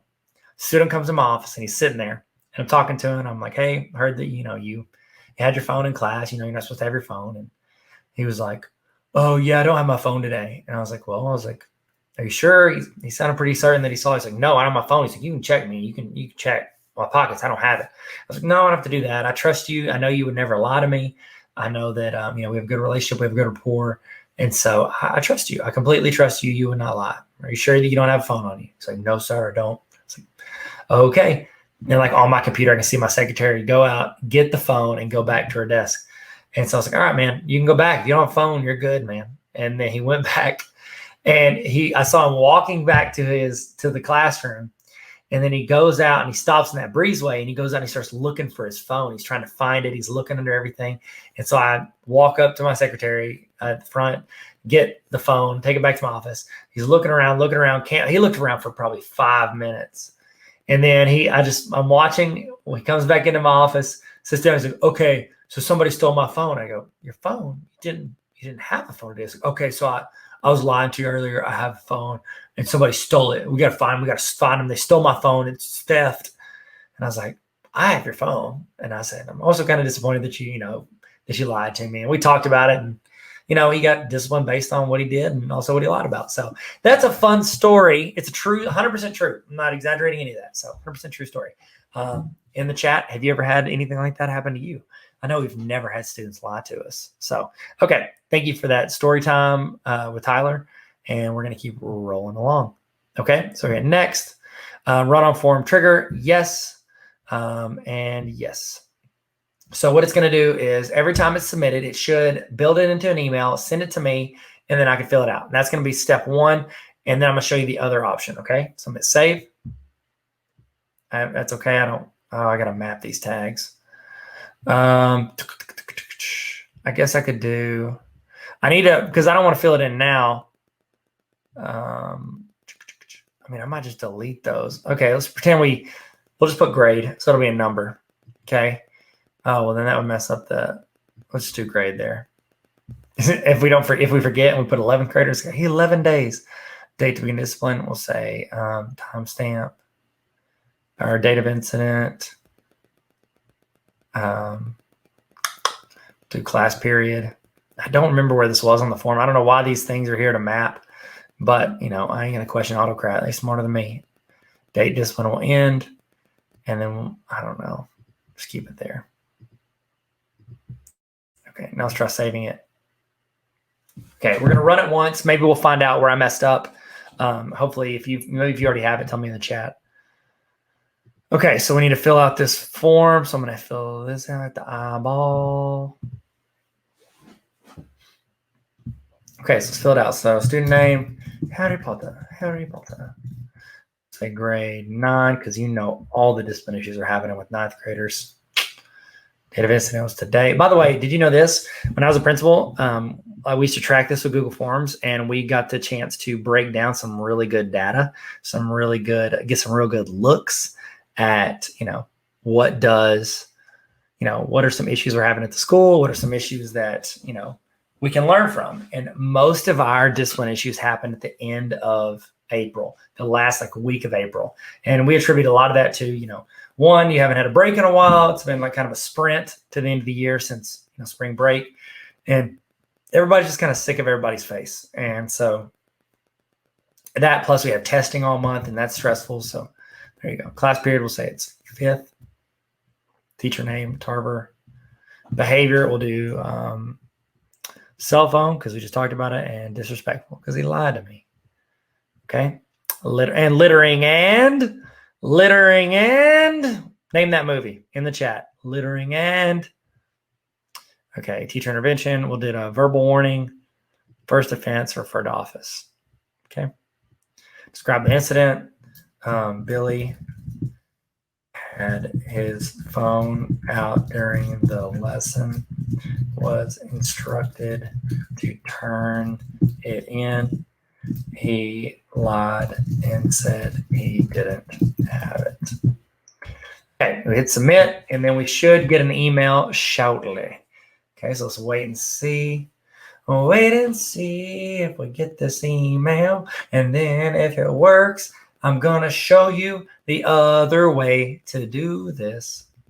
Okay, so let's see if we got that email. It's not my regular email. There it is. Nope, that's from my friend Leanne. Okay, nope, this is pretty good. Okay, thanks. Hasn't come through yet. Oh, there it is. Discipline issue, Harry Potter, Tarver. Okay, so a teacher's filled out a discipline issue. It's generated into an email. It filled in their name. It filled in the teacher's name. Discipline referral for Harry Potter, teacher Tarver, discipline issue, cell phone violation, comma, disrespectful behavior, comma, littering. Incident, Billy had his phone out during the lesson, blah, blah, blah. Let's take a look at our doc. And your child, Harry Potter, has been assigned nine for a period of 9 days. Okay, so this is where we would go in and fix it. Now, here's what you should do, okay?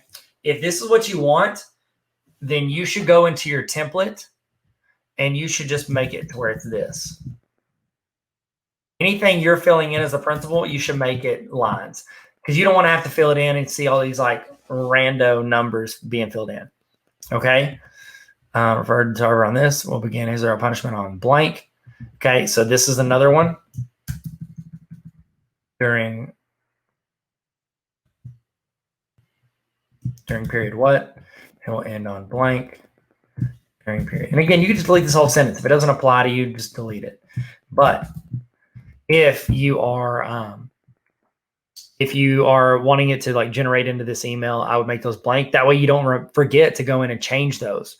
You don't want it to fill in from that stuff. That was a bad move on my part. Okay.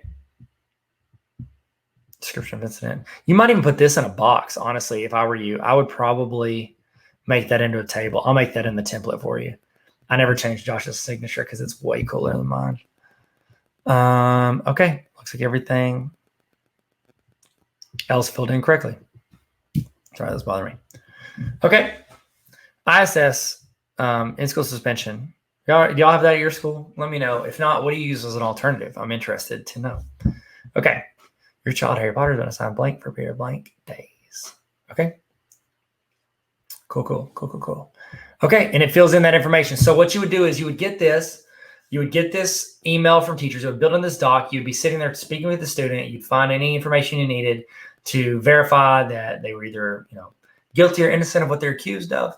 And then what you would do is you would fill in this, you double click and you fill in been assigned, ISS for a period of 3 days. You'd fill in the information. Okay.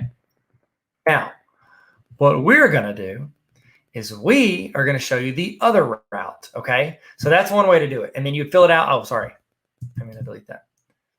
And then whenever you get done, you fill in everything. You're going to want to either A, tell your administrative assistant that, they can look and say, hey, once all these blanks are filled in, you can go ahead and email this to the parent, or you can go to File, Download, it's PDF. And then now you have a PDF of it and you can send it to whoever you need to. And you're like, why don't you just create a PDF in the beginning? Because we had not filled in the discipline, like what actually happened with the discipline.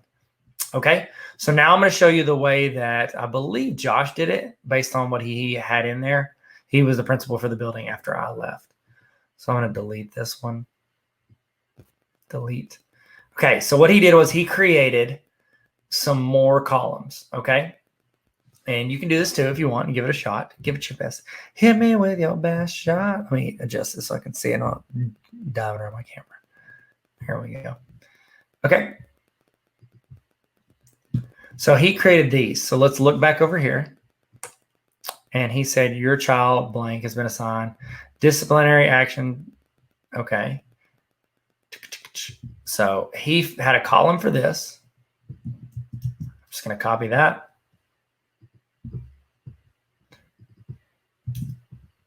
Disciplinary action taken by administration. And then, discipline days. Say number of discipline days. Copy that. Now remember, you want to make new columns for each of these. So I'm going to insert one to the right. There we go. Those three fill in. Student was referred by teacher name on date of incident. This is their behavior. Student first name. Remember, that needs to be student name. Yes, I forgot to change that. So there we go. There we go. Found out where I messed up. Punishment on date to begin discipline. So we need to make that a column because that's not one. So again, I'm filling in. I'm making the spots for what I want to fill in. Now, you're like, well, they're not in the Google form, Tyler. No, they're not. Remember, Google Forms fills into a Google Sheet. The Google Sheet is where the actual Autocrat add-on runs from, okay? During period, and then I'll say period to begin. I don't really want to do that. I just don't think that that's necessary. Punishment on that, and it will end on blank. You can do that. If you want to add that, go for it. Do it the same way I'm doing it. And then I'm going to put discipline will end. Okay. Put that in here. I need to put right click. There we go. Now, what I usually do so that I don't like scroll over into nowhere, I like to go up here. Do you see this right here? You see where I have this little hand on this upper left-hand corner? I'm going to click and drag that over. That's going to lock in that information. Now I can scroll over here and it's not going to mess it up. And then actually I'm going to take this row and I'm going to wrap that row. There you go.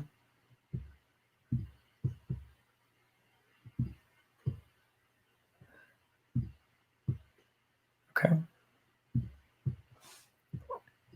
Cool.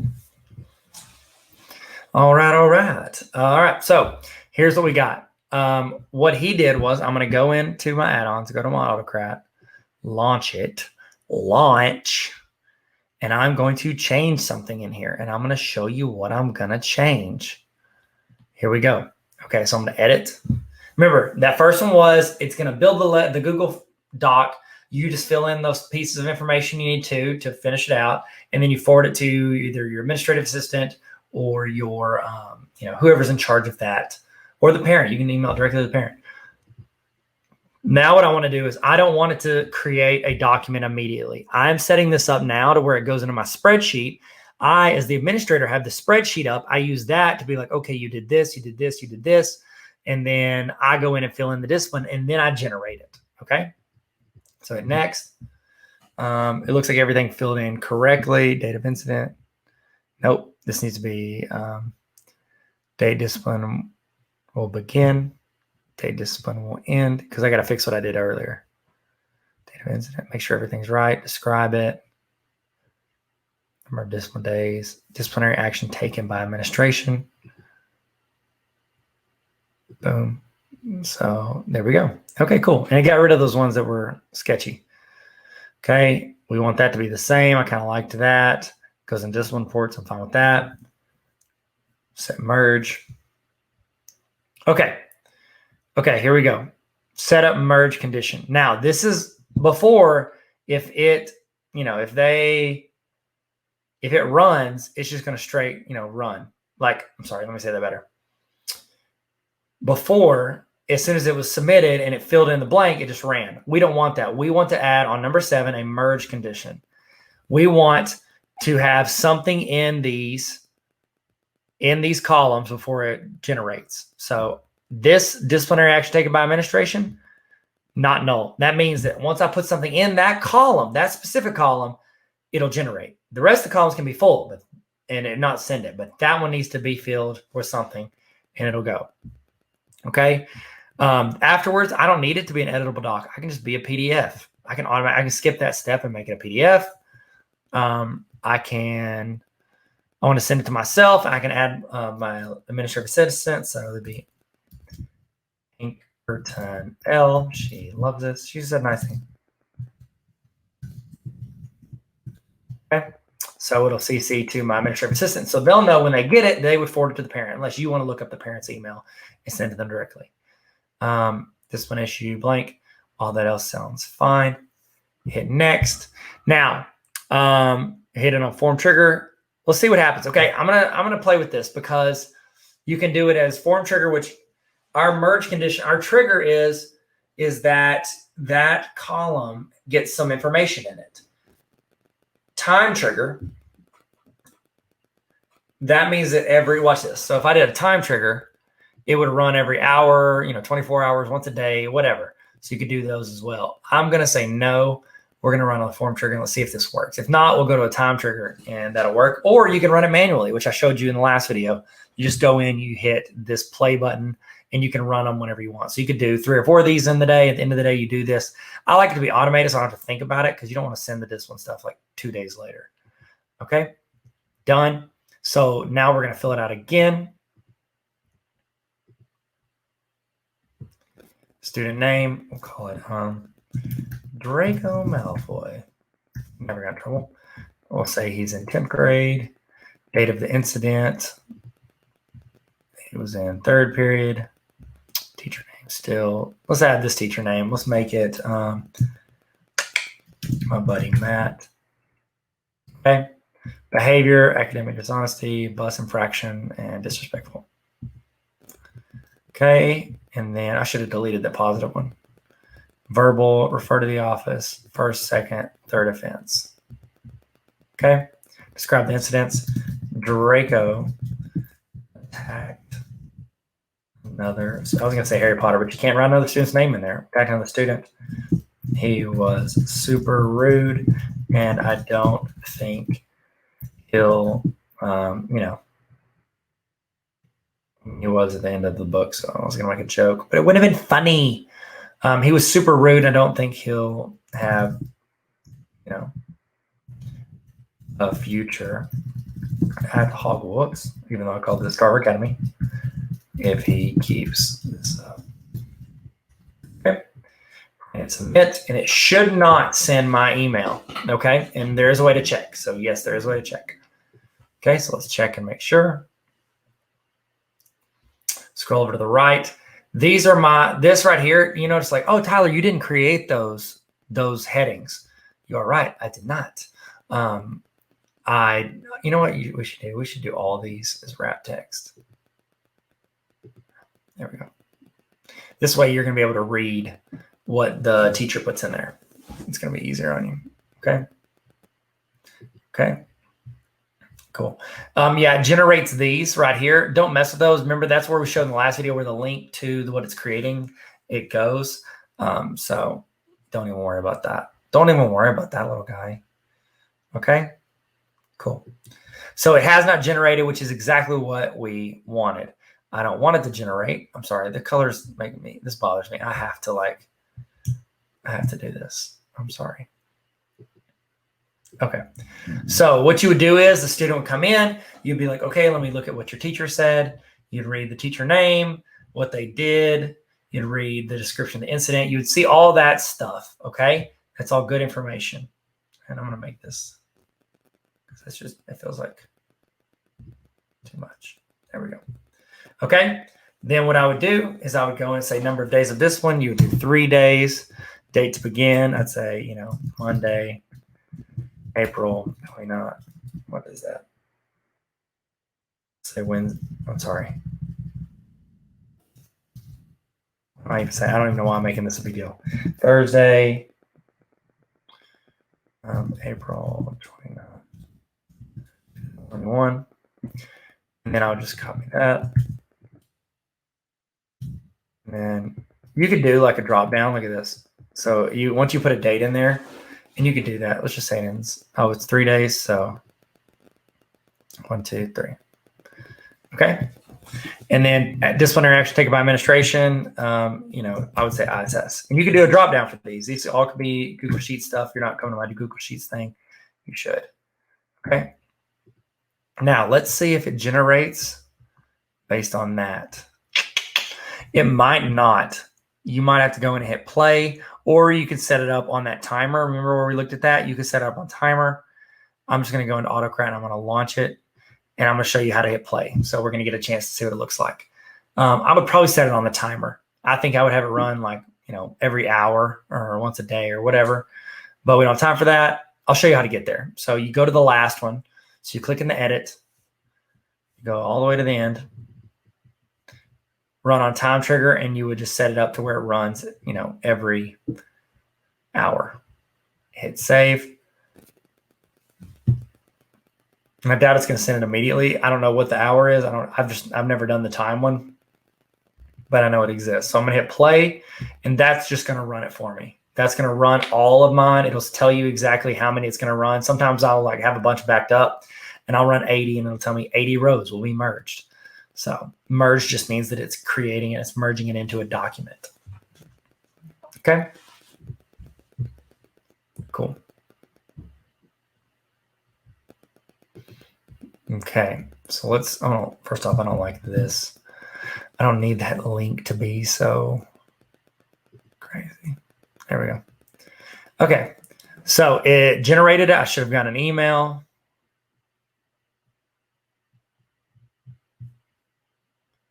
Let's go back in here. hit refresh. This one issued, Draco Malfoy. And let's see if it filled in all of the stuff we wanted it to. Your child Draco Malfoy was assigned access for a period of 3 days. Haha, I did it. Student was referred by Baxley on blank for his or her behavior. Draco Malfoy will begin his or her punishment on that date and will end on that date. I think we did it. Okay, looks like there's a period thing. I'd probably fix that. But for the most part, I think we did a pretty good job of creating that. So thank you guys for watching and learning with us. And I think that we have some more stuff to talk about, which we will. Thank you so much. Y'all be good. Stay sweet. Never stop learning. See you in a minute. I don't know. I'm not good at signing out. I'll see you guys in a second. Later. What up? Welcome back. Hey, Tyler here. How are you doing? How are you feeling? In the chat, let's do emoji check. And how are you feeling right now? Have you learned? Oh, no. To this point, what is something that you are going to try in your classroom or implement that you might not have wanted to, an hour or two ago? What is something you're wanting to implement in your classroom? Put that in the chat right now. I'd love to see it. I know the other people in the chat would love to see it. I know it'd be some great input. So throw that in the chat and then you can also copy paste and put in your notes just so you don't forget. Make sure everything you're doing, you're keeping notes of. Keep links to it, all of it, because I want you guys to be able to access and actually make your classroom better. I've sat through enough PDs in my life, professional development in my life, that I don't remember one thing from. I pray that you walk through this. I am hoping that you get something out of this training that you can take and use, once a day, once a week, once a year, once a decade, something that you use and implement, whether it's a mindset or a skill set or just any type of framework to build your classroom and make things better. Okay? Speaking of making things better, making ourselves better, I do want to give you, some thoughts on something that I offer, a community that we have at Tarver Academy that I think could add you a ton of value. It could help you get better all year. Because right now we're getting better with PD, with professional development. Hopefully you're getting better right now. This summer you're gonna hopefully glean some information, some knowledge, some experience, and you're gonna get a little bit better. I want us to get better all year. I want us to get better all throughout the year. And here's the thing with teachers. We do not have time to go sit through a 6-hour professional development once a week. So what I did was I created a community called Tarver Academy. And it was based on teachers telling me they wanted resources. They wanted a continuation of these trainings, of templates, of resources. They wanted to be handed to them, because if you go out and search for it, you're gonna find random stuff. They wanted stuff that could be applied to their classroom, that they can sit there, bite-sized professional development for busy teachers. That's Tarver Academy on a roll. And I would love for you to join if you want to. If you don't have to, don't pay for it. It's not very expensive at all, but I don't want you to have to pay for it. I would rather you use your district's professional development money. So if you want, have them go in, order that for you. Hey, here's the deal. Okay, let me be real with you. So you are signed up for the premium summer PD. Okay, either you signed up for it yourself, your principal, your administrator signed you up for it, or your district or your co-op. There were some amazing co-ops, districts that jumped in and realized that this could add value and flexibility, because they're offering 3 different sessions throughout the summer. You have flexibility to watch from home, or maybe you're watching with a group, maybe you're watching in your classroom, wherever you're watching from. They wanted you to add that value, and I wanted to give you a huge discount on the Tarver Academy Honor Roll. This is just for this summer, and it's just for the people that are on the premium watches, okay? And so the premium watches, the premium PD, okay? And so if you're watching this, you're here, you're on it, okay? So what you can do is you can sign up at tarveracademy.com/honor roll, and I want you to use this promo code. When you sign up, use this promo code. It's gonna cut in half. And it's one time for the full year, and it's gonna cut in half. Remember, use your district money if you can. So just write the promo code down, or put it in there and then get reimbursed, whatever you need to do. The promo code is premium, because you've signed up for the premium summer PD, and so I want to give you half off. So what that is essentially, you or your district or your co-op or your building paid for the summer PD, and so what it is, you get half off for these honor roll resources that come to you every week for the entire year. They essentially, it paid for more than, it paid for half of this just because they signed you up for it, or you signed up for it. So it's actually a better deal than if you just straight up bought it. But you'll get access to these trainings anytime you want throughout the entire year, plus anything new. I'm gonna send you something every single week to help make you better in your classroom, because when you get better, your students get better. In the email, every week, you're gonna get either a template, a resource, you're gonna get a short PD video, professional development, a training to show you how to do something you might not know how to do, or reinforce something you're maybe already trying. You're gonna get something that makes you better every week, plus some quick tips, links to some other things, and also you can ask me questions. I have a mailbag where you get to ask questions, and that's the list I'm gonna pick from first. I wanna help you guys. If I don't know how to do it, I'll do the research for you. I'll build, you're like, oh, I really wish I had a digital interactive notebook. Guess what I'll do? I'll go in and I'll build digital interactive notebooks, and I'll give you the template. You don't have to pay teachers. You don't have to go in and throw the money at anything. I wanna just hand it to you, and I wanna do trainings for you to help you. So if you wanna join that community, I think it's super helpful, and it's essentially where I become the tech facilitator for you. It's Netflix for teacher resources, and I would love for you to join and jump on that. So if you want, go there. It's tarveracademy.com/honor-roll, and you can sign up for that. And I think it's just going to be a huge. It's going to be a huge help to teachers throughout the year who have a lot going on and not a lot of time, extra time to go out and do it. It's like as teachers, they always give you more stuff to do, but they don't give you like, oh, here's like an extra 3 hours a day to go out and do whatever it is you're gonna do. So if you wanna sign up for that, you can.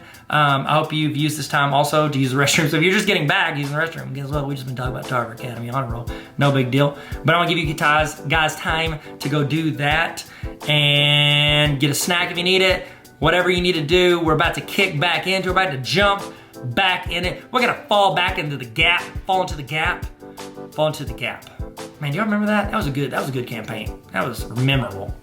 Wasn't it memorable? Yeah, sure. Okay, so we're about to get started. We'll get started here very soon, and we're gonna jump back in, we're gonna keep learning. All right, let's do it. Let's go. We're still doing this. In the chat, here we go. In the chat, I want you to tell me the name. Okay, don't say that. I was gonna say, tell me the name of, you know what? You can do that. Tell me the name of a teacher who made an impact on you and what they did. Why did they have an impact on you? In the chat, what name of a teacher or an educator that had an impact on you and what they did to have an impact. It was either the way they treated you, the way they ran their class, or the way they inspired you, or just the way they had structure maybe. They were reliable, they were consistent. I would love to hear in the chat, name of a teacher that motivated you as a student or as another teacher and what they did. So let's throw that in the chat, and we're about to get started. We're gonna jump back into it. We're about to get started. We're gonna jump back into it like a pogo stick. See that? See what I did there? Nope? Okay, all right, let's get going. What is up, ladies and gentlemen? Welcome to the Autocrat training. Yeah, it's a big one. It's fun. I know we're having a blast, and you guys are hopefully making some great stuff that will carry over into your daily life and make your life easier and better, and save you time. That's my goal, save you time. Okay, so I've used Autocrat for a lot of things in the past. You know, we've automated schedules out of it. One of the things I haven't mentioned that we autocrated is because Autocrat can build into a Google Doc, which we've done. It can build into a PDF. It can build into a sheet. It can also build into slides. So one thing that we did at our elementary school, I'm just giving you ideas for what you can do. I'm going to show you a couple things here in a second, but I really want to give you these ideas. It also builds into Google Slides. And I don't know if we did this with slides or with docs. You could do it with either. We did at our elementary, we would do like this end of year award ceremony. And what the teachers would do is they would email the administrative assistant and they would say, hey, this kid got most improved, this kid got highest grade, which are the only 2 awards that we ever brag about. And so every school's like that. And so then they would go in and they would put the names in, the teacher's name, and make the certificates. What we did was we then had it to where they would go in and they would put their name in to the Google form. They would select either like highest grade, most improved, whatever the title was, most friendliest, and they put the student's name. And then we had it to where it auto-filled into a Google Doc, and then all our administrative assistant had to do was hit print. And so it saved a ton of time in printing those certificates because we could just create that. Now, I don't think we're going to do that today because I want to show you some of the higher level stuff that you can do. We've kind of worked our way up. And this one is a breakdown. And if we have time, this is what I'm going to go for. I want to show you how we built it into professional development. So that's one. And then talk through how we did it in, let's see, we might have time for the certificates. I might show you the job interview one and talk through that. This one's not going to be where I do like a work session. And I know a lot of this sounds, it could be for maybe just for administrators, but I think as a teacher, it wouldn't hurt to go through it. But if you can say, you know, I will never use this, I don't think I could learn this to help my principal, which I think you should learn this, and then you can help your principal. But also I want to give you this time to work and play around with the discipline stuff or the truancy or the check-in, anything that you can use. I want you to make this time practical. So I'm going to go through these, but if you want to use this time to listen to me on the side and just kind of like hear it, and then you want to work on that, you can. I'm not watching you right now, so you have the freedom to do that. I just wouldn't check out because we are going to talk through some stuff and some processes that you might be like, oh, I don't need that for professional development, but maybe I could use that for, you know, parent contact or for my student council or whatever it is. You can adapt it and use it around that. So I'm going to show you, this is from one of the presentations I do on being a 21st century administrator. Let's make me small and make this larger. Okay. So whenever I was at central office, I was director of curriculum instruction and some other stuff. And one of the problems we ran into, I guess I can make myself, there we go. Hey guys, welcome back. One of the problems we ran into with summer professional development was I was in charge of signing off on all the PD. Well, how the school year works, we're busy, we're trying to get grades in, we got so much stuff that's important. And then at the end of the year, the teacher would come in and do like an exit interview with the principals. They would sit down, they would, you know, hand them keys if they needed to hand them. They would show that they'd have like a checklist of stuff they did. And I did this when I was a teacher, and I did this as a principal. And then when I was central office, it was still happening. And the teachers would hand over this like paper where they'd fill in all the summer PD they were planning on doing. And they would hand it over to the principal. Now, one of the issues there was that they would hand that paper over to the principal, and the principal is doing these exit interviews for like a full week or two. And then by the time they get it, and then they go through and they check off and make sure everything looks good to them, then they bring them to central office. And then I'm going through, you know, 150 of these, you know, teacher PD requests. And I'm trying to check off, like, because they need 6 hours in tech. They need 6 hours in, you know, classroom management. They need 6 hours in this. And certain teachers had different PGPs that they need to attach. So it's like we are doing three parts of the process. The teacher picks what they want. The administrator picks what they're okay with, and I'm supposed to go through and check on it. Now, here's the deal. If at the point of the process where I'm going through it and I'm checking through all of these, sometimes I would see an issue, or I would see something that the teacher needed to change or adjust, or like, I'm like, they don't need those hours. They have to get these hours. The problem is it's maybe like mid-June by this point because of the process. And maybe they've already gone to a couple sessions they don't need. And then I have to figure out, like, well, what do I have to do? What's the state requirements versus what they want to do, versus what they need? And so it just added length to a process that could have been streamlined. And I want to walk you through not how to create it, because we've done that, but I want to walk you through the process of how we did professional development sign off my couple of years I was in charge of that. And I think it worked really well. I didn't have any complaints. You know, training the teachers to comment and, you know, reply and fix things. That was a little bit of a transition for some teachers, but we figured it out, and it's helping them learn. You know, that's one of the things I always preach is put into practice, like make the teachers the students, put that into practice so that they are viewing it from the student perspective. So then whenever they are the teacher, they can add those features in because they feel comfortable with them. So let's take a look. I tried to line this out as clear as possible. And so first off, I did a Google form where I asked their opinion. I would just say, hey, I did the survey, and I was like, what do you want to learn about? What do you want to, let me make it, now I can change this. There we go. What do you want to learn about? What do you want to grow in? What do you want to get better at?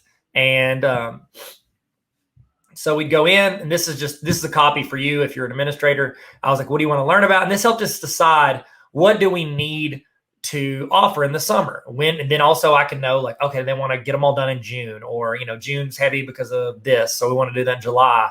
You know, where do you want it? And so we tried to space it out, focus on which domains. We use tests here in Arkansas, at Charlotte Danielson model for administrators to evaluate teachers. Which one of the 4 domains do you want to focus on? What was something we want to reflect? Would you like from last summer? And then what offerings would you want to see? So we're getting feedback from the teachers, which I think is super important. There's some stuff you have to offer. You're like, we have to do this. It's a new program, or this is a state requirement, or we need to do this. So there's not a lot of leeway in some of that, but we tried to listen to our teachers. And this gave us, could we offer everything? Like, oh, I said I need a Moby Max training, but nobody put that on there. Yeah, because there were 2 Moby Max and 20 Google Forms. So it's like, we're trying to do what can impact the most teachers with the money we have in our PD budget. And so this is a great way to get an idea before you would roll into that. And I've actually used this now with my summer PD stuff. So if you're in the free session, you see this, and then you see the other version of it if you're in the premium sessions for my summer PD. And this is like how we offered all of it. And I tried to color code it. And so it's like, science was one color, math was yellow, literacy was blue. Like I tried to color code it. See, there you go. There's my color coding key. Let me do this so you can see it a little better.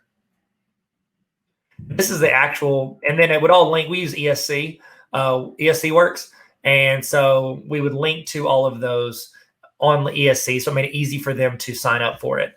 Because if not, it's like a PDF and you're like emailing it, and then the teacher has to go search it, and then they're finding it. It's just, this kind of cut out the hassle. They knew this was like the hub for their summer PD. And then I would do links to like, if they wanted to do a flex day, the requirements for their teaching. Like I tried to make it, and I put these all in Google Docs and shared it with them. So I tried to make it as simple as possible, just like I did for this summer PD, to where they could go in and click on it. So this is how we did it. So I'm just showing you the process. I got their opinions. Then once I built it, I offered it very clearly. I tried to, as clear as possible. Then this is where Autocrat kicks in. So what we would do is we would do a, let me see, click on this. I don't have access to this anymore. I'm sorry, it's my dog. Let's chill. Okay. And so I would go in and I would make a copy for them. You can have this copy. I'll put this in the template folder so you have access to it. And if not, hit me up. There's my buddy Break Bill. He hated it when I did this. He was one of my teachers. He never smiled, so I found a photo of him smiling, and I put it as my header for Google Forms. So put that on everything. They would go in and they would select what building they were in, and then they would put the principal's email address. This, remember, through Autocrat, we want it to automatically email. And so what I would do is I would have it to where they're selecting not the name, the email address. And that way I had this email address fill in, and it would only email the principal that they needed to see it. Okay. So what they're doing with this form is the teachers were able to select which PD they wanted to take this summer. And so they would go in and they would select, oh, I want to pick, I'll take this, this, this, and this. And so it was very much like I'm filling out the Google form, I'm filling out the information. The reason for this is instead of handing them a piece of paper that they write in by hand, this is going to generate into a Google sheet that then we all have access to and we can look at. So I want to share it with me. Every single one was shared with me. So I just put my email into the Autocrat. I had it automatically gathered their email address. So it sent it to the teacher. And then I needed it to go to the principal as well. And so I would put all the principal's emails there, and then it would select the principal and it would email them as well. So it would go to all three of us, the teacher, the principal, and me at the same time, as opposed to the teacher fills it out, hands it to the principal, hands it to me. It's not this process. It's everybody sees it. We're all looking at it. We're all checking it out. Okay. That was the first section. They would fill out that information, and then we'd roll into this information. Now, granted, I put all these questions in here so that they could fill into my email and my document that I wanted to create. Where are you doing it? I put some common locations, but I added other, that's our co-op. That was us. Title of the PD, that would write it in there. You could do a drop down if you're only offering a certain amount of PD. You could do a drop down like I did for this summer PD, where you're doing your evaluation stuff or you're doing your check-in. You can do this. And here we go. Hours, number 1. Okay, this is the amount of hours you'll get. This allows me to tally up, and I'll show you this whenever we get through there. So would you like to put another PD day? And then so they start, like I'm going to show you what it looks like, okay? I'm showing you the back end of that. So I'm going to show you this. So email, first and last name. How did I pop that? Why did I keep using him? Sorry. Building, I pick a principal, and then I would hit next. So it's one page at a time. I try to keep it very simple. It goes to this page. they'd fill in the form. They would say auto, whatever it was, Autocrat training. They would do location. You could say, Tarver Academy. Then you do the dates. Let's see, single day example. So this would be like, and I could have made this a calendar if I wanted. The reason I didn't make it a calendar in Google Forms is because a lot of these PDs are multiple days. And I didn't want it to be just like, oh, I'm doing this one day. And then, it's a 3-day conference. So I have to like infer that. So let's say May. No, that's not right. Let's do, I don't know, that bothers me. Let's do my birthday, June 15th. Okay. And it's going to be a 6-hour, which is 3. We'll do 3-hour. And then here's one of the things that I added in. You can think through this as you do Google Forms. I made those pages where it moves along. Now, I put in 10 different PD days that they could have chosen, okay? They don't need all of that. There's 4 days that they're required. That's back to school week. And then there were really 6 days they're picking, okay? Unless they did like 3 hours here and there. So I didn't need more than 10. I knew that was plenty. So I did 10 pages, but I didn't want them to go through and click through all those pages. I just want them to go through and pick the ones they need and then skip to the end. So what we did was I added this option. Would you like to put in another PD day? And they would say yes or no. If they said yes, they get this same exact page again. Okay. If they said no, then what they would do is they would skip to the last page, which I'll show you here. So see, I did like 10 of these PD day options. And then at whichever day, it was day 1 or day 7 or day 10, as soon as they said, no, I'm done, it would skip to, where is it? Oh, man, where's my section? It was like, do you sign off on this? I don't see it. 3, 2, 1. Oh, man. I guess that section, maybe it just submitted it. So whenever, so it did. See, you can see in what I said, no, I'm ready to submit the form. So I didn't have an exit. Sometimes you put it at the end to be like, okay, how easy was this or whatever? Or, hey, are you sure you want to submit? I did it to where, and whatever day they were done, like, okay, I did 3 days. I need to submit this. When they said, no, I'm ready to submit, it would submit the form automatically. So I just bypassed that. So just a way to think through as you are creating these resources. Okay. So they would fill out that form. And then when they got done, as soon as they hit send, Autocrat took over and it would build it. So what it did, it was to create this. And here's an example of what it would create. Look, I've been using Harry Potter for years. Look at that as an option. So what it would do is it would fill in through to a Google Sheet. I know we've only done docs so far, but it would fill into a Google Sheet. It would put the teacher's name right here. And so I made the logo. I did all this stuff beforehand. It would fill in right here, and it would put, this was all there. It would fill in this. So this would be the 2 brackets, and it would say like teacher name. I had a selection on there for the building that you work in. So it would fill in the building you work in. And that was the school year that we did this. Then what it would do is I had this one, like on the template, I had this, I had this one right here built in because they all have to go to our back to school days. So I would automatically put the back to school days. I would do the location. I put the dates in, and then I put the amount of hours in. So the reason I use Google Sheets instead of Docs here is because I wanted this to tally up the amount of hours that we were taking. And so I could do this. All I did was I made the brackets, and for each of those days, I went all the way here. Now, you're thinking to yourself, well, Tyler, you said you had 10 options for them to put in days, but here they only put in 1, 2, 3, 4, 5, 6 days. Whenever you have Autocrat and you have the brackets and something is not, like if that's blank, it fills it in blank. So there was an option here, here, here, and here for it to get more days. But since they didn't put in the days past those 6, it just made them blank because in those cells in my Google Sheet, those were blank. Okay. Now, they would put in the hours in the sheet. It would fill in the dates. All of this stuff was filled in as they would complete this Google form. Okay. Then it would tally up. I had a formula set up here to where it added all these up, put it right here. So anytime we adjust those hours, that number goes up or down based on the amount of hours. Here's what I love about this.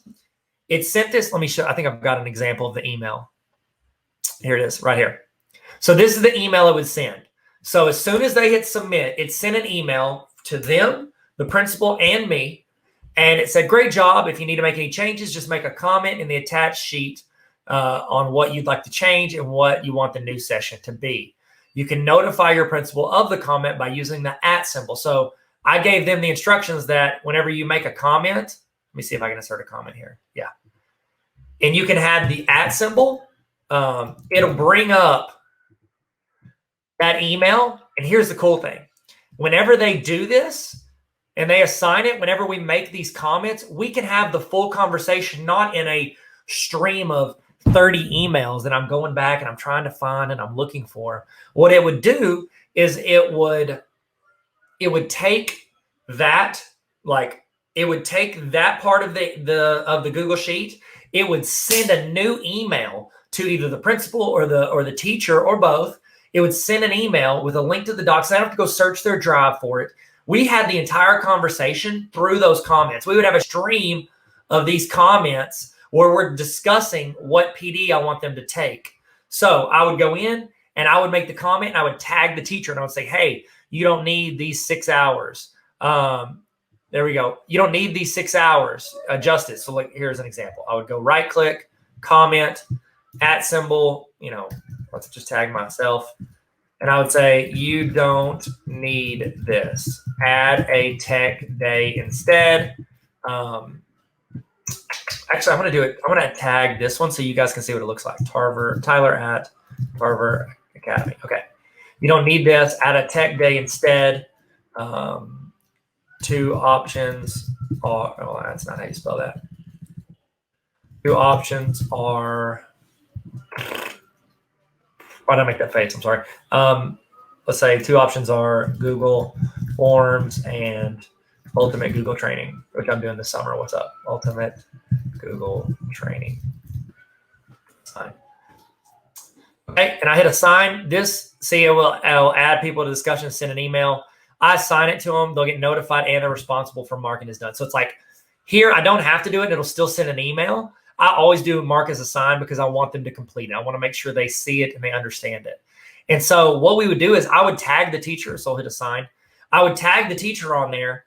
They would get the email and then we would have the conversation in this. We keep it all in the hub of this document. It allowed us to streamline this. Now, when I was okay with it, so I would automatically fill in the teacher's signature. I did it to where it filled in their signature automatically because when they hit submit, it signs it for them because they're the one that fills it out. So why would they not approve of it? They're the ones that picked it out. Then I would have it to where this was blank and this was blank, this right here. So I was blank and the principal was blank. After I looked over it and I checked on it, I would go in and type my name. Like, I'm good with all this. I would type in Tyler Tarver. And then the principal, whenever they look at it, they type it in and say, okay, Ann Webb, I'm good to go. Here's one of the issues that some of the principals brought up. They said, well, what if a teacher goes in and signs our names? Well, then we could go in, and I'm not the owner of this, so I can't see it, but you can go in and see, let me find, here we go. See this right here? This is on every doc, sheet, and slide. This is called, that used to be called version history. I think it's still called version history. Actually, I think they used to call it revision history. I don't know if that's correct or not.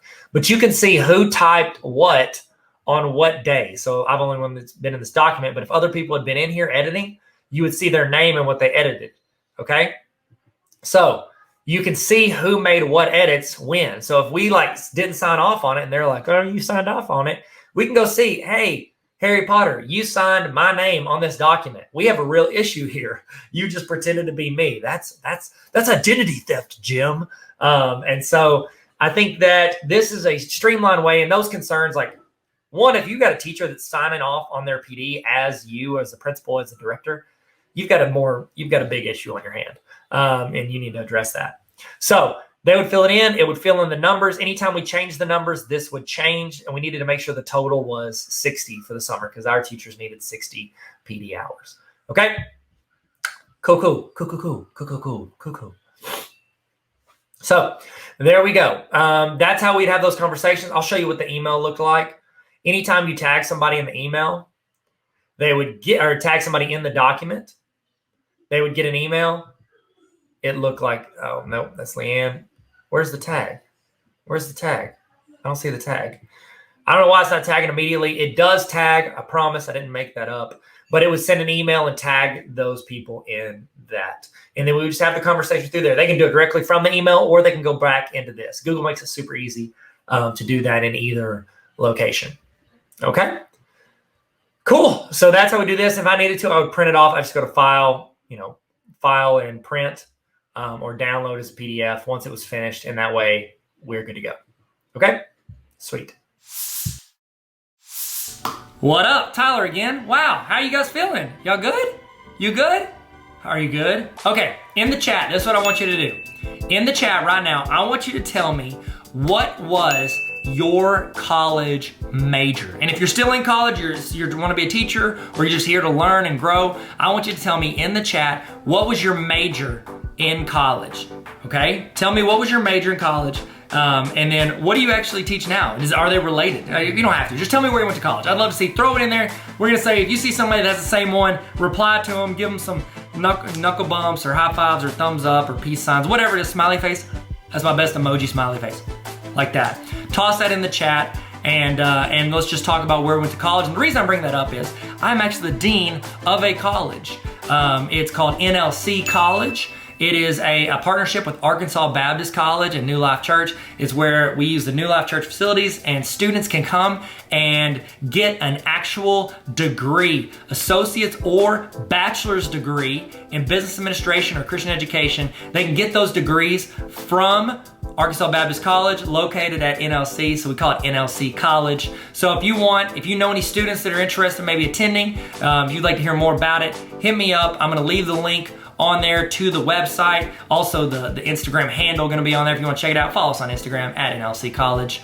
But I can tell you about it, but I'd love for my students to tell you about it. So here are some thoughts about NLC College, which I love and I'm a part of. I'm a dean of NLC College, so of course I love it. I wouldn't be there. So if you want to check it out, let's see what they have to say. I'm going to be low key, for real. These are some of the best students on the planet. These young people, they're straight up, they're world changers. I mean that. And I care a lot about them, and I think they're fantastic. And I'd love for you to hear from them about the school that they attend, NLC College.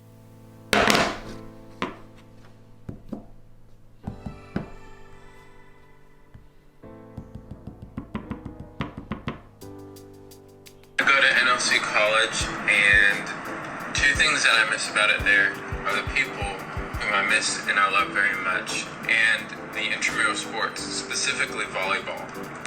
Okay, so if you don't know this, I go to NLC College, and my number one favorite thing about the school is the community. I've met some of my best friends there that I have for life, and my second favorite thing is serving at events with the school and putting on preview day. What's up, guys? You know, something I love about NLC College is all the free coffee and coffee mugs that they give you. Hey guys, I just finished my first year at NLC College, and there's two things that I really, really miss. One being just the family aspect of the school, and two, chapel. I miss worshiping with my friends. What's up, everyone? I want to get on here real quick and tell you all about why my college, NLC College, is the best school ever for two reasons in particular. One, the community I've been able to be a part of, and two, the opportunities that have opened up for me since I've been going to school there. Y'all, I just finished my first year at NLC College, and it was absolutely incredible. I already miss our weekly leadership development classes and just getting to be up at the church all day, every day. Hello. I go to NLC College. I love it because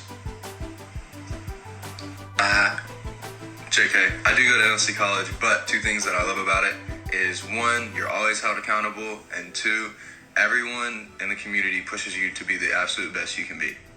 What's up, New Life Church and NLC College? Something that I love about my college that I go to is how we have a community of people who are all like-minded with the same goal, and how they've given me the tools to grow and develop myself as well as my business. Shameless plug.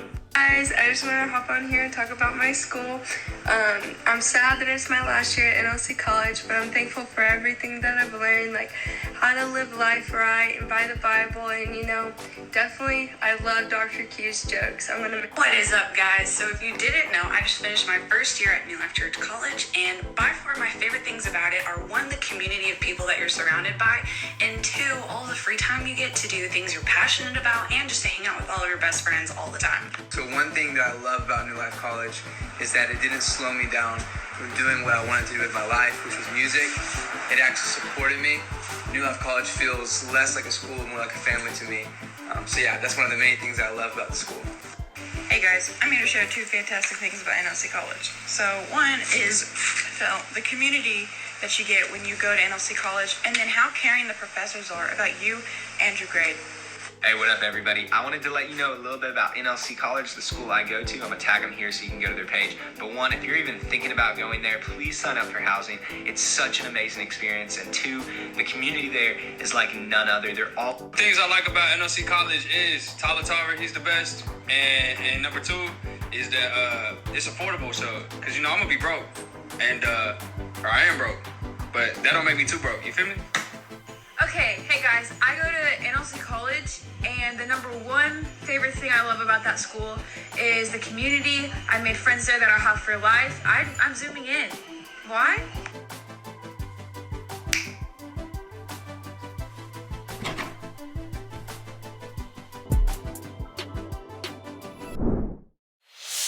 Awesome. Okay, so I'm going to show you another one. This one we did the same thing. And I'm showing you ideas now. So another one we did, whenever I became the director, I noticed that everybody was doing lesson plans, but it was really just like they're taking the old lesson plans and they're copy pasting, or they're changing the date and they're resubmitting, you know, a Word document or whatever it was. I wanted them to have something they could actually get better at and improve every year. So as soon as I took over, I think I took over in August. And the first thing I did was like, okay, we're not doing lesson plans the way we used to. You're not emailing it to the principal. So what I did, this was actually the first big Autocrat project that I undertook, and I didn't understand what I was doing. And so it was here, I'll tell you where I messed up. At the first, there were no tutorials on Autocrat back whenever I tried. It was like 2016, I think. With the brackets, actually it was 2015, doesn't matter. There were the brackets. And I did not know to put the question, like the title of that column there. What I was putting was a number. So I put like number 1, number 2, number 3, and I numbered all of them. And then I literally had to go in and like guess the tags and then like look at the result and then go back and reattach. It was insane. I don't know what I missed in the process, but this is hopefully the way I've explained it is a lot less confusing. But nonetheless, I got it figured out. And so what we did was I sent a Google form to all of my teachers. And I said, and we had 3 different lesson plans that we're doing at the 3 main buildings. The 4th one had it set up digitally. But those 3 buildings, I was like, so I had to create up 3 different forms and 3 different Autocrats and 3 different things. So what I did was I had a blank version of this that looked like this. Let me make a copy. And I've got this on tarveracademy.com/resources. Okay. Go into this. This was blank. I would use this as the template. So they're filling it out in a Google form based on what their principal wanted. And I literally had Monday was 1 page. They'd fill out all this stuff for Monday. They go to the next page, Tuesday, Wednesday, Thursday, Friday. And so what they would do, and they would select the week number. And what they would do is it would generate every week. It would generate the email and automatically email their principal. And so they're filling out, some of them didn't like it. They're filling out the Google form. I'm like, hey, this is just for 1 year, because next year we're going to actually build a curriculum map out of it. And so for 1 year, they filled out the forms every week, ideally, and it would send to them and it would send to the principal. Okay. So it automatically send those and it would fill in all of the dates and it made it look more uniform. Then they would take that, and in the summer, we did 2 PD days back to back for each grade level or subject area, where they would get to meet with their team, and they would essentially take all these like 1-pagers, and then they're just copy pasting them into weeks 1 through 18 for the whole year. And so they're essentially building a 1-page, like a 1 Google Sheet document. I'm sorry, I'm saying that weird. 1 Google Sheet with multiple tabs, 1 for each week of the year, and they're copy pasting it into there. We did all of that through Google Forms, use Autocrat, build it in there, and then all they're doing is copy pasting. Okay. And the reason is because I didn't have it. I don't think you can do this where you have multiple tabs and it fills into that 1 document. It creates a new document based on your template and then emails it. And we made it easy enough to where they're literally just like copy pasting. I say easy enough. Ideally, it's easy enough if they understand what I'm asking them to do. Okay.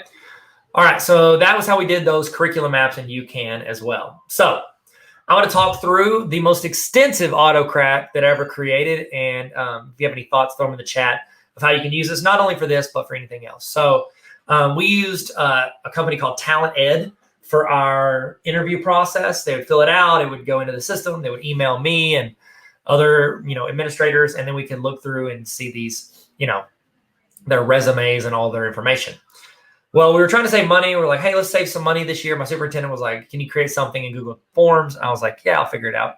So I created I'm going to walk through the process, but we took a program, which is a great program. So if Talent Ed's watching, sorry about this. They're a great program, but we were able to make it for free using Google Forms and Autocrat. And so we did is for any current openings, we just had a Google Doc. And they would go in and they could click on it and they could go see all the openings. We could put our policy on here if we wanted. We could link to fill out the application. We could do all this. This would go to the job descriptions and this would go to fill out the application. So we just kept updating this one document anytime. And then we just linked to that document from our website. It was easier for me, to go in and edit the links on the document that we're always changing as opposed to going into the back end of our website and always doing that. And here's the thing with most people who are in charge of hiring HR people for a district, they're not in charge of the website. So anytime they would want to add or adjust or change a job posting or a job description or whatever it was, they're having to send the request in to the website person. We tried to streamline it. I could edit the website. Look at me. I'm so fancy. I could edit the website, but not everybody can. And so that was just a way for us to offer those openings. And then they would fill it out. And I'm going to show you what that looks like. I think they're still using the Google form. I haven't been there in 4 years, but I'm pretty sure they're still using the same process, which means that the Autocrat still works and all of it's still set up. Let's see if we click on here, we should go to a Google form.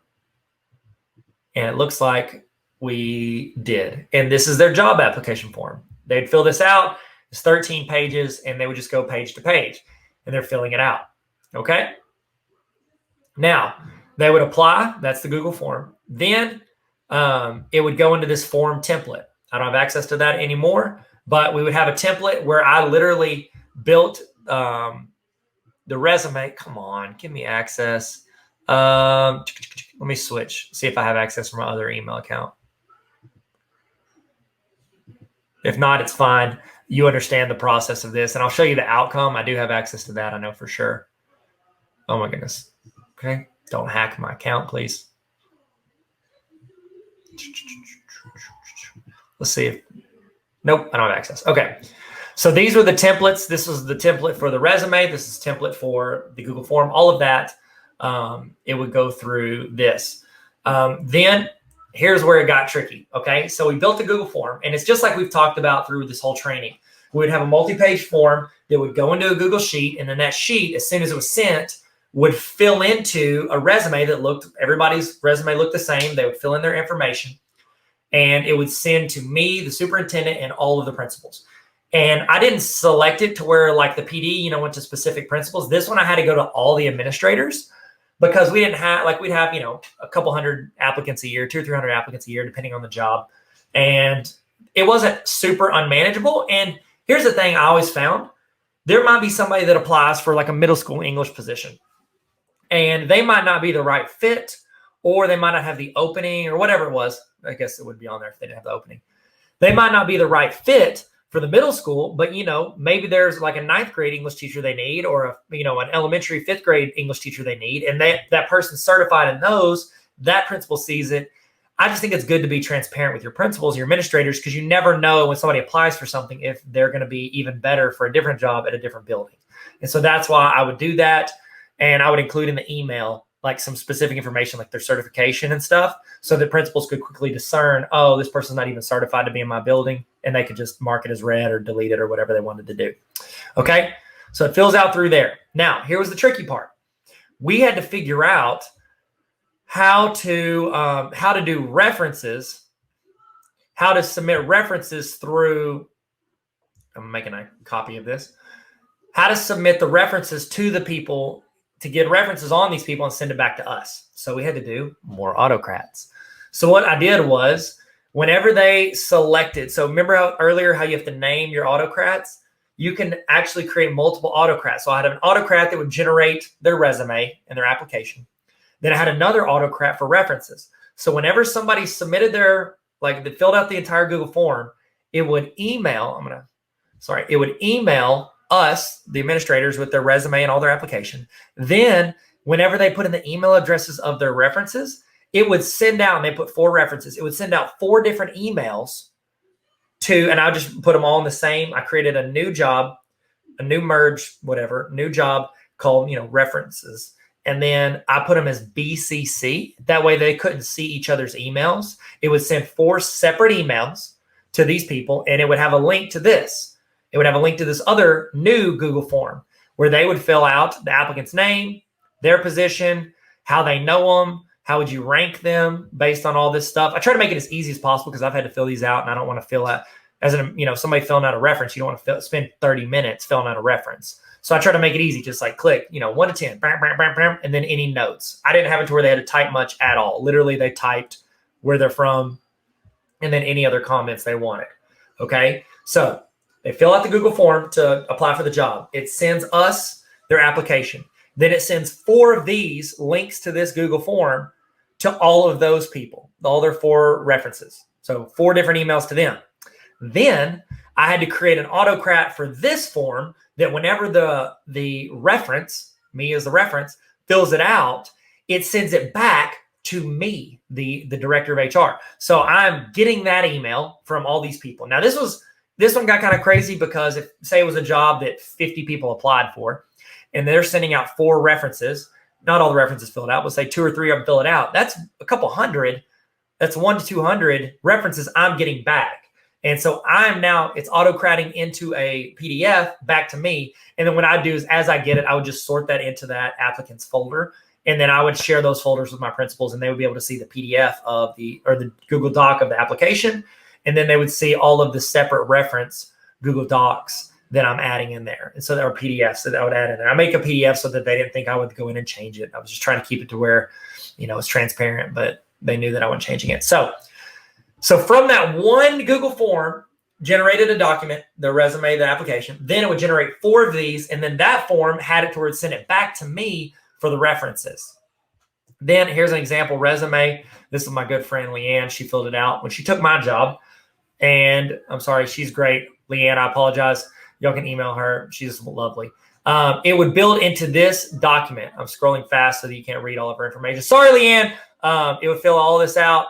It would go into here, it fill technical information. It's the same thing you would see on any job application, but it made it made it look more like uniform when people did it. And this is what built out of it. This is the resume that built. And we had our policy at the bottom, disclaimers. This was the last page of the application. They'd see the district policy. They'd see our application, like confirmation statement that that's all true. They're telling the truth. Do you agree with this? And then you would digitally sign your name. It would fill in the timestamp, name, all of that. So that is how we built all of that. Okay, excellent. So that is the other way to do it. And then we sort them all in folders when I got them. So this is kind of like a walkthrough of our application process and how we used Google Forms, Sheets, Docs, and Autocrat to create that. I don't think I used the Google Sheet, sorry, to automate that entire process.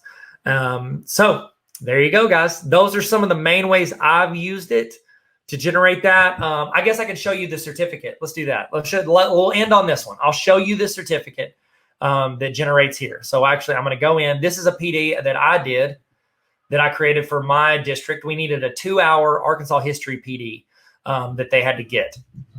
So let's see if we can actually get the certificate. Tyler at tarveracademy.com.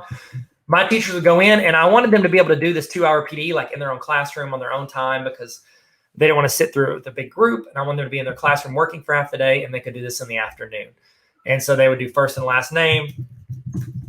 You're actually going to get a version of this when you complete this or any other of my summer trainings. I'm using Autocrat to generate a PDF certificate that you completed this training. Okay. They would select the date. What is this? I guess I had email address in there twice, so it's fine. I'll send it to this one also. Pick the school. Then I hit next. So they're going through this. You can offer an entire PD through this. Like I was going to do this back before I did these trainings. I was going to do it to where it's all built into a Google form. And as they complete it and move along, it's like answering, asking questions, and building it out. So I'm going to hit school.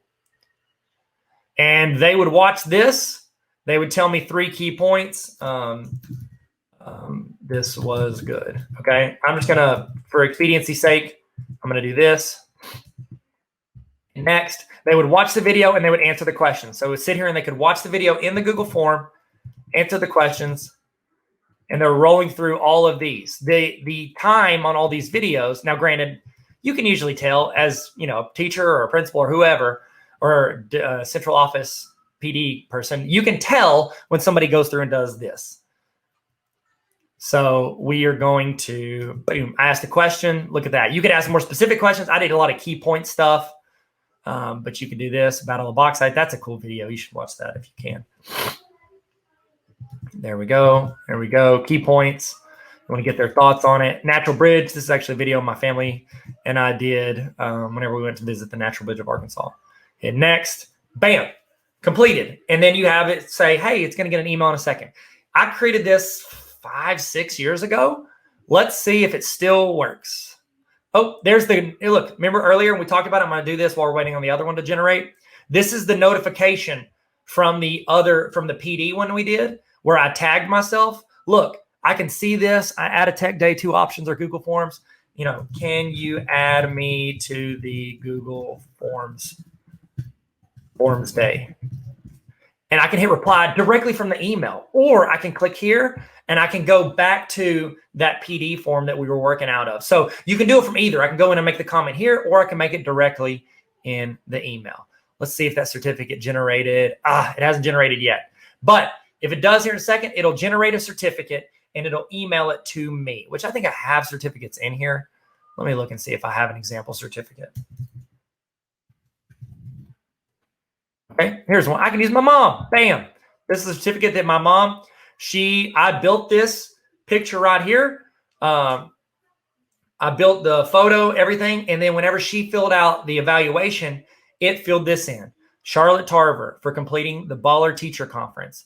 It said what day, it time-stamped it. I had 6 hours built into that. And then right here, it was, you know, tarveracademy.com. And I had my signature. All this was pre-built. The only thing that filled into the certificate was her name, the timestamp, and then what she attended. When you finish this, you're going to select some information on a Google form at the end of this session. This is an example of Autocrat and me using it practically for this. So you're going to go in, you're going to put your name, you're going to put your email, all this stuff, and then it's going to generate that. It's going to go into a sheet, and then it's going to generate that email to you and to anybody else that you want it to go to. Okay, the one I just filled out for the Arkansas History PD didn't come through yet, but that's what it would do. Okay, I will say this. I'm going to end on this. I have a couple times had some issues with Autocrat.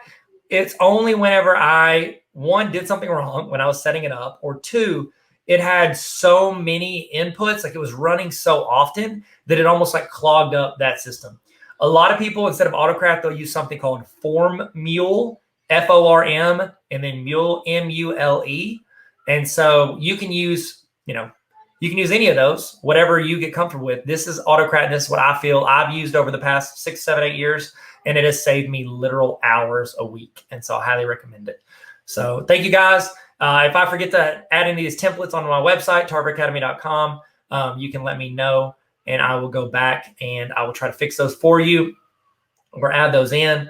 Email me if you need anything. If I don't get it, it's because I'm getting an onslaught of emails, and I will answer it. It just may take me some time. So please be patient. Can't Autocrat replies to emails. I mean, I guess you could, but they'll be really generic. So, okay, guys, thank you so much for watching. Thanks for learning with us today. And I hope this added you some value and you can take this into the future. Thank you, guys, and stick around to be able to, get that certificate generated with Autocrat. See you guys in a little bit. I'm about to pop on here again in the outro. That's my Jerry Seinfeld. Oh, okay. Here we go. That's not very good. I'm sorry. Stop talking, Tyler. Okay, I'll see you guys later. Peace. We did it. We did it. We learned something. Did you learn something today?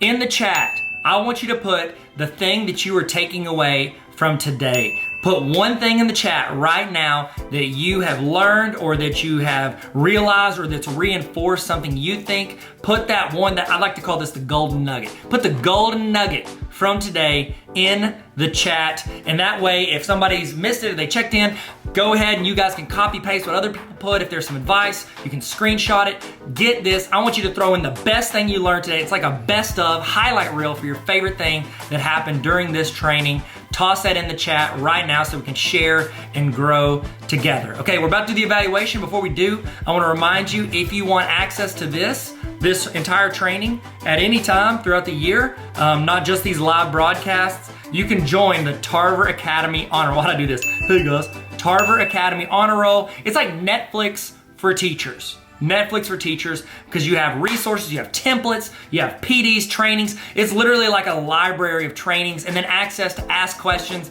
to request resources that I build and send out to teachers all around the world. So tarveracademy.com/honor roll if you want to join the greatest community on the planet. And I'm not biased at all. I mean, all of us, you're on the honor roll. You want to be on the honor roll? Sick. Let's all be on the honor roll. And I'm a dean, so keep me on the dean's list. Hey, that works. Okay. All right. Now it's time for your evaluation. I'd love to get your thoughts on what you thought for this, but also I'm going to send you a certificate saying that you sat through this training. You put in the time. You wanted to learn. You wanted to grow. You wanted to get better. This is going to be a certificate that I'm going to email to you.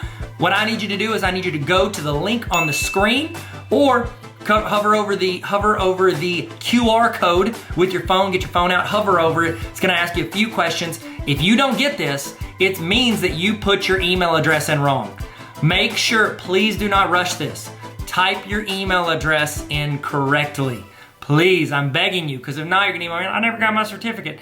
It's because your email address is wrong. Type in your email address correctly, fill it out, fill out your name, make sure you capitalize, make it look good, because it's gonna fill in to the certificate from this. So I need you to put this in correctly, please. Okay, go there, we're gonna walk you through it. Go into this, click on the link, or you can't click on the link because it's on a video. Type in the link on your computer or type it in on your phone or whatever device you have. Scan the QR code, fill it out. I'm gonna send you a certificate with a timestamp on it saying what time you ended. You have proof from earlier if you sent in to the other link of what time you started. And then you also got your notes and all the stuff you've learned, your screenshots, all of that to show your administrator or whoever, your spouse. You show your friends, show people on the streets, all the learning that you did. You can frame that certificate. I think we're all getting framed. You get a frame? I'm getting framed. I'm gonna put it up on my shelf. I got too much stuff on my shelf already. So look at this, Lonzo Ball rookie card. If you got any, by the way, you got any basketball cards you want to sell? Hit me up. I've been slightly obsessed with basketball cards, and I apologize for bringing it up. Look at this. This is all Lonzo Ball. Lonzo Ball, I mean, he's the GOAT. Everybody says it. Who's in the chat? Who is your favorite basketball player of all time? I'd love to know. If it's Lonzo Ball, it's quite the coincidence because I had it sitting on my desk. If not, it's probably this guy. Probably this guy right here. See that guy? That's Michael Jordan. No big deal. It's whatever. Don't like to brag about it. I mean, it's not that expensive, that card. But if you got any cards you want to sell, holler at me. I don't know why I said that. I'm just stalling so you guys can fill out your evaluation. All right. Y'all feel good? I'm gonna leave this on the screen for you for a little while in case you had to step out for a second. I'm gonna leave this up. Thank you again so much for your attention and your time and everything that you put into learning and growing with us today. I'm Tyler, this is Tarver Academy. Let's learn and have fun. See you guys later.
you.